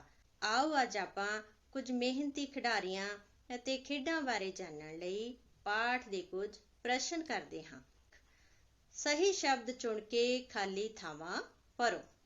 ਊੜਾ, ਡੈਸ਼ ਅਤੇ ਕ੍ਰਿਕਟ ਅੰਤਰਰਾਸ਼ਟਰੀ ਪੱਧਰ ਦੀਆਂ ਖੇਡਾਂ ਹਨ। ਬੱਚਿਓ, ਹੇਠਾਂ ਵਿਕਲਪ ਦਿੱਤੇ ਹੋਏ ਹਨ, ਤੁਸੀਂ ਵੇਖੋ ਇਹਨਾਂ ਵਿੱਚ ਕਿਹੜਾ ਸ਼ਬਦ ਖੇਡ ਦਾ ਨਾਂ ਹੈ। ਹਾਂਜੀ, ਹਾਕੀ ਅਤੇ ਕ੍ਰਿਕਟ ਅੰਤਰਰਾਸ਼ਟਰੀ ਪੱਧਰ ਦੀਆਂ ਖੇਡਾਂ ਹਨ। ਅਗਲਾ ਭਾਗ ਐੜਾ। ਡੈਸ਼ ਵਿੱਚ ਭਾਗ ਲੈਣ ਨਾਲ ਸਾਡੇ ਵਿੱਚ ਹੌਸਲਾ, ਮਿਹਨਤ, ਲਗਨ ਵਰਗੇ ਗੁਣ ਪੈਦਾ ਹੁੰਦੇ ਹਨ। ਹਾਂਜੀ ਬੱਚਿਓ, ਇੱਥੇ ਅਸੀਂ ਕੀ ਲਿਖਾਂਗੇ? ਹਾਂਜੀ, ਖੇਡਾਂ ਵਿੱਚ ਭਾਗ ਲੈਣ ਨਾਲ ਸਾਡੇ ਵਿੱਚ ਹੌਸਲਾ, ਮਿਹਨਤ, ਲਗਨ ਵਰਗੇ ਗੁਣ ਪੈਦਾ ਹੁੰਦੇ ਹਨ। ਅਗਲਾ ਭਾਗ ਈੜੀ। ਟੀਮ ਵਿੱਚ ਖੇਡਣ ਨਾਲ ਅਸੀਂ ਡੈਸ਼ ਸਿੱਖਦੇ ਹਾਂ। ਬੱਚਿਓ, ਜਦੋਂ ਤੁਸੀਂ ਮਿਲ ਕੇ ਖੇਡਦੇ ਹੋ ਤਾਂ ਕੀ ਸਿੱਖਦੇ ਹੋ? ਹਾਂਜੀ, ਟੀਮ ਵਿੱਚ ਖੇਡਣ ਨਾਲ ਅਸੀਂ ਮਿਲਵਰਤਨ ਸਿੱਖਦੇ ਹਾਂ। ਅੱਗੇ ਹੈ ਪ੍ਰਸ਼ਨ ਨੰਬਰ 2। ਠੀਕ ਉੱਤਰ ਸਾਹਮਣੇ ਸਹੀ ਦਾ ਨਿਸ਼ਾਨ ਲਗਾਓ। ਊੜਾ। ਇਹਨਾਂ ਵਿੱਚੋਂ ਕਿਹੜੀ ਖੇਡ ਵਿੱਚ ਪੂਰੀ ਟੀਮ ਖੇਡਦੀ ਹੈ? ਬੱਚਿਓ, ਕਿਹੜਾ ਵਿਕਲਪ ਸਹੀ ਹੈ? ਕਿਹੜੀ ਖੇਡ ਹੈ ਜਿਸ ਵਿੱਚ ਪੂਰੀ ਟੀਮ ਖੇਡਦੀ ਹੈ? ਹਾਂਜੀ, ਫੁੱਟਬਾਲ। ਤਾਂ ਅਸੀਂ ਫੁੱਟਬਾਲ ਦੇ ਸਾਹਮਣੇ ਸਹੀ ਦਾ ਨਿਸ਼ਾਨ ਲਗਾਵਾਂਗੇ। ਅਗਲਾ ਹੈ ਭਾਗ ਐੜਾ। ਓਲੰਪਿਕ ਖੇਡਾਂ ਕਿੰਨੇ ਸਾਲ ਬਾਅਦ ਹੁੰਦੀਆਂ ਹਨ? ਹਾਂਜੀ ਬੱਚਿਓ, ਕਿਹੜਾ ਸਹੀ ਹੈ? 4। ਓਲੰਪਿਕ ਖੇਡਾਂ 4 ਸਾਲ ਬਾਅਦ ਹੁੰਦੀਆਂ ਹਨ। ਅਗਲਾ ਭਾਗ ਈੜੀ। ਵਿਲੱਖਣ ਪ੍ਰਤਿਭਾ ਵਾਲੇ ਖਿਡਾਰੀਆਂ ਲਈ ਕਿਹੜੀਆਂ ਖੇਡਾਂ ਦਾ ਆਯੋਜਨ ਹੁੰਦਾ ਹੈ? ਕਿਹੜਾ ਸਹੀ ਹੈ? ਹਾਂਜੀ, ਪੈਰਾ ਓਲੰਪਿਕ। ਅਗਲਾ ਭਾਗ ਸੱਸਾ। ਖੇਡਣ ਨਾਲ ਡੈਸ਼। ਬੱਚਿਓ, ਕਿਹੜਾ ਵਿਕਲਪ ਸਹੀ ਹੈ? ਖੇਡਣ ਨਾਲ ਅਸੀਂ ਤੰਦਰੁਸਤ ਰਹਿੰਦੇ ਹਾਂ। ਅੱਗੇ ਹੈ ਪ੍ਰਸ਼ਨ ਨੰਬਰ 9। ਮਿਲਾਨ ਕਰੋ। ਬੱਚਿਓ, ਤੁਸੀਂ ਵੇਖ ਰਹੇ ਹੋ ਖੱਬੇ ਪਾਸੇ ਕੁਝ ਖਿਡਾਰੀਆਂ ਦੇ ਨਾਂ ਲਿਖੇ ਹੋਏ ਹਨ ਤੇ ਸੱਜੇ ਪਾਸੇ ਜਿਸ ਨਾਂ ਨਾਲ ਉਹਨਾਂ ਨੂੰ ਜਾਣਿਆ ਜਾਂਦਾ ਹੈ ਉਹ ਲਿਖਿਆ ਹੈ। ਆਓ ਆਪਾਂ ਵੇਖ ਕੇ ਮਿਲਾਨ ਕਰੀਏ। ਪੀਟੀ ਊਸ਼ਾ। ਬੱਚਿਓ, ਪੀਟੀ ਊਸ਼ਾ ਬਹੁਤ ਤੇਜ਼ ਦੜਾਕ ਹੋਣ ਕਾਰਨ ਉਸਨੂੰ ਕੀ ਆਖਦੇ ਹਨ? ਉੱਡਣ ਪਰੀ। ਦੂਜੇ ਨੰਬਰ ਤੇ ਹੈ ਕਰਨਮ ਮਲੇਸ਼ਵਰੀ, ਜਿਸ ਨੇ ਭਾਰ ਤੋਲਣ ਵਿੱਚ ਮੈਡਲ ਜਿੱਤਿਆ। ਉਸ ਦਾ ਮਿਲਾਨ ਅਸੀਂ ਕਿਸ ਨਾਲ ਕਰਾਂਗੇ? ਭਾਰ ਤੋਲਕ। ਤੀਜੇ ਨੰਬਰ ਤੇ ਹੈ ਸਚਿਨ ਤੇਂਦੁਲਕਰ, ਜਿਸ ਨੂੰ ਤੁਸੀਂ ਸਾਰੇ ਜਾਣਦੇ ਹੋ। ਕੀ ਆਖਦੇ ਹਾਂ? Master blaster. ਅਤੇ ਅਖੀਰ ਤੇ ਹੈ ਮੇਜਰ ਧਿਆਨ ਚੰਦ, ਜਿਸ ਨੂੰ ਅਸੀਂ ਹਾਕੀ ਦਾ ਜਾਦੂਗਰ ਆਖਦੇ ਹਾਂ। ਇਸ ਤਰ੍ਹਾਂ ਬੱਚਿਓ ਤੁਸੀਂ ਮਿਲਾਨ ਕਰਨਾ ਹੈ। ਹੁਣ ਵਾਰੀ ਹੈ ਘਰ ਦੇ ਕੰਮ ਦੀ। ਬੱਚਿਓ, ਅੱਜ ਕੀਤੇ ਗਏ ਪ੍ਰਸ਼ਨਾਂ ਨੂੰ ਤੁਸੀਂ ਸੁੰਦਰ ਲਿਖਾਈ ਵਿੱਚ ਆਪਣੀ ਕਾਪੀ ਉੱਪਰ ਲਿਖਣਾ ਹੈ।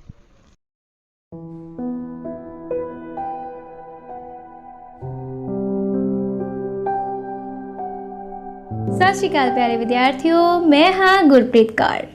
ਸਵਾਗਤ ਜ਼ਿੰਦਗੀ ਵਿਸ਼ੇ ਤਹਿਤ ਅਸੀਂ ਸਿੱਖ ਰਹੇ ਹਾਂ ਭਾਈਚਾਰਕ ਸਾਂਝ। ਆਓ ਅੱਜ ਦੇਖੀਏ ਪਿੰਡ ਪੱਧਰ ਤੇ ਭਾਈਚਾਰਕ ਸਾਂਝ ਨਾਲ ਕਿਹੜੀਆਂ-ਕਿਹੜੀਆਂ ਗਤੀਵਿਧੀਆਂ ਕੀਤੀਆਂ ਜਾ ਰਹੀਆਂ ਹਨ। ਪਿੰਡ ਦੇ ਵਿਕਾਸ ਲਈ ਸਕੂਲ ਦੇ ਵਿਦਿਆਰਥੀ ਆਪਣੇ ਅਧਿਆਪਕ ਅਤੇ ਪਿੰਡ ਦੇ ਸੂਝਵਾਨ ਲੋਕਾਂ ਨਾਲ ਮਿਲ ਕੇ ਤੁਰੇ ਆ ਰਹੇ ਹਨ। ਜੀ ਹਾਂ ਬੱਚਿਓ, ਇਸ ਗਤੀਵਿਧੀ ਦਾ ਨਾਂ ਹੈ ਰੈਲੀ ਕੱਢਣਾ। ਵਿਕਾਸਕਾਰੀ ਕੰਮਾਂ ਲਈ ਰੈਲੀ ਕੱਢਣਾ ਪਿੰਡ ਦੀ ਸਮੂਹਿਕ ਸ਼ਮੂਲੀਅਤ ਨਾਲ ਹੀ ਹੁੰਦਾ ਹੈ। ਇਸ ਦੇ ਨਾਲ ਹੀ ਹੋਰ ਨਵੇਂ ਬਹੁਤ ਸਾਰੇ ਨਾਅਰੇ ਲਿਖੇ ਹੋਏ ਹਨ, ਜਿਵੇਂ ਕਿ ਸਰਕਾਰੀ ਸਕੂਲ 'ਚ ਦਾਖਲੇ ਕਰਵਾਓ, ਹਰ ਬੱਚੇ ਨੂੰ ਮੁਫਤ ਪੜ੍ਹਾਓ, ਹਰ ਬੱਚੇ ਨੇ ਸਹੁੰ ਖਾਈ, ਪਿੰਡ ਦੀ ਰੱਖਣੀ ਬਹੁਤ ਸਫਾਈ, ਲੋਕੋ ਜਾਗੋ ਨਸ਼ੇ ਤੇ ਆਗੋ। ਇਸ ਤਰ੍ਹਾਂ ਪਿੰਡ ਵਿੱਚ ਸਮੂਹਿਕ ਸਾਂਝ ਨਾਲ ਰੈਲੀ ਕੱਢ ਕੇ ਮਨੁੱਖੀ ਕਦਰਾਂ ਕੀਮਤਾਂ, ਕੁਦਰਤੀ ਸਾਧਨਾਂ ਦੀ ਸਾਂਭ ਸੰਭਾਲ ਅਤੇ ਸਮਾਜਿਕ ਕੁਰੀਤੀਆਂ ਵਿਰੁੱਧ ਜਾਗਰੂਕਤਾ ਫੈਲਾਈ ਜਾ ਸਕਦੀ ਹੈ। ਆਓ ਦੂਜੀ ਗਤੀਵਿਧੀ ਦੇਖੀਏ। ਇੱਕ ਸਮਾਗਮ ਹੈ। ਬਹੁਤ ਸਾਰੇ ਲੋਕ ਅਤੇ ਬਹੁਤ ਸਾਰੀਆਂ ਉੱਘੀਆਂ ਸ਼ਖਸੀਅਤਾਂ ਬੈਠੀਆਂ ਹੋਈਆਂ ਹਨ। ਇਹ ਦ੍ਰਿਸ਼ ਹੈ ਪਿੰਡ ਦੇ ਇਨਾਮ ਵੰਡ ਸਮਾਰੋਹ ਦਾ। ਅਧਿਆਪਕ ਸਹਿਬਾਨ ਨੇ ਸੰਬੋਧਨ ਕੀਤਾ। ਅੱਜ ਅਸੀਂ ਇਸ ਸਮਾਗਮ ਵਿੱਚ ਉਹਨਾਂ ਸਾਰੇ ਨੌਜਵਾਨਾਂ ਅਤੇ ਵਿਦਿਆਰਥੀਆਂ ਦਾ ਸਨਮਾਨ ਕਰਾਂਗੇ ਜਿਨ੍ਹਾਂ ਨੇ ਪਿੰਡ ਦਾ ਨਾਂ ਰੌਸ਼ਨ ਕਰਨ ਵਿੱਚ ਅਹਿਮ ਭੂਮਿਕਾ ਨਿਭਾਈ ਹੈ। ਕੁਝ ਬੱਚਿਆਂ ਨੇ ਰਲ ਕੇ ਪਿੰਡ ਵਿੱਚ 100 ਤੋਂ ਵੱਧ ਰੁੱਖ ਲਗਾਏ ਹਨ। ਪਿੰਡ ਦੇ ਸਕੂਲ ਦੇ ਵਿਦਿਆਰਥੀਆਂ ਨੇ ਰੈਲੀ ਕੱਢ ਕੇ ਪਿੰਡ ਵਾਸੀਆਂ ਨੂੰ ਕਦਰਾਂ ਕੀਮਤਾਂ ਅਤੇ ਚੰਗੇ ਕੰਮ ਕਰਨ ਲਈ ਪ੍ਰੇਰਿਤ ਕੀਤਾ ਹੈ। ਪਿੰਡ ਦੇ ਸਰਪੰਚ ਸਾਹਿਬ ਨੇ ਸਾਰੇ ਵਿਦਿਆਰਥੀਆਂ ਨੂੰ ਹੌਸਲਾ ਅਫਜ਼ਾਈ ਲਈ ਇਨਾਮ ਤਕਸੀਮ ਕੀਤੇ। ਪਿੰਡ ਦੇ ਸਤਿਕਾਰਯੋਗ ਬਜ਼ੁਰਗੋ, ਭੈਣੋ ਭਰਾਵੋ, ਅਧਿਆਪਕ ਸਾਹਿਬਾਨ ਅਤੇ ਪਿਆਰੇ ਵਿਦਿਆਰਥੀਓ, ਮੈਨੂੰ ਬਹੁਤ ਖੁਸ਼ੀ ਹੈ ਕਿ ਆਪਣੇ ਪਿੰਡ ਦੇ ਨੌਜਵਾਨਾਂ ਵਿਦਿਆਰਥੀਆਂ ਨੇ ਪਿੰਡ ਨੂੰ ਬਹੁਤ ਖੂਬਸੂਰਤ, ਸਾਫ਼ ਸੁਥਰਾ, ਸਿਹਤਮੰਦ ਤੇ ਖੁਸ਼ਹਾਲ ਬਣਾ ਦਿੱਤਾ ਹੈ। ਇਹਨਾਂ ਨੌਜਵਾਨਾਂ ਕਰਕੇ ਆਪਣਾ ਪਿੰਡ ਪਹਿਲੇ ਨੰਬਰ ਤੇ ਆਇਆ ਹੈ। ਸੋ ਬੱਚਿਓ, ਭਾਈਚਾਰਕ ਸਾਂਝ ਰਾਹੀਂ ਪਿੰਡ ਨੂੰ ਖੂਬਸੂਰਤ, ਸਿਹਤਮੰਦ ਅਤੇ ਖੁਸ਼ਹਾਲ ਬਣਾ ਸਕਦੇ ਹਨ। ਬਸ ਲੋੜ ਹੈ ਸਾਨੂੰ ਆਪਣੀਆਂ ਭਾਈਚਾਰਕ ਸਾਂਝਾਂ ਮਜ਼ਬੂਤ ਕਰਨ ਦੀ। ਬੱਚਿਓ, ਤੁਹਾਡੀ ਅਸਾਈਨਮੈਂਟ ਇਹ ਹੈ ਕਿ ਤੁਸੀਂ ਪਿੰਡ ਵਿੱਚ ਸਮੂਹਿਕ ਸਾਂਝ ਰਾਹੀਂ ਅਜਿਹੇ ਹੋਰ ਕਿਹੜੇ ਕੰਮ ਕਰ ਸਕਦੇ ਹੋ, ਉਹਨਾਂ ਦੀ ਸੂਚੀ ਤਿਆਰ ਕਰੋ। ਧੰਨਵਾਦ।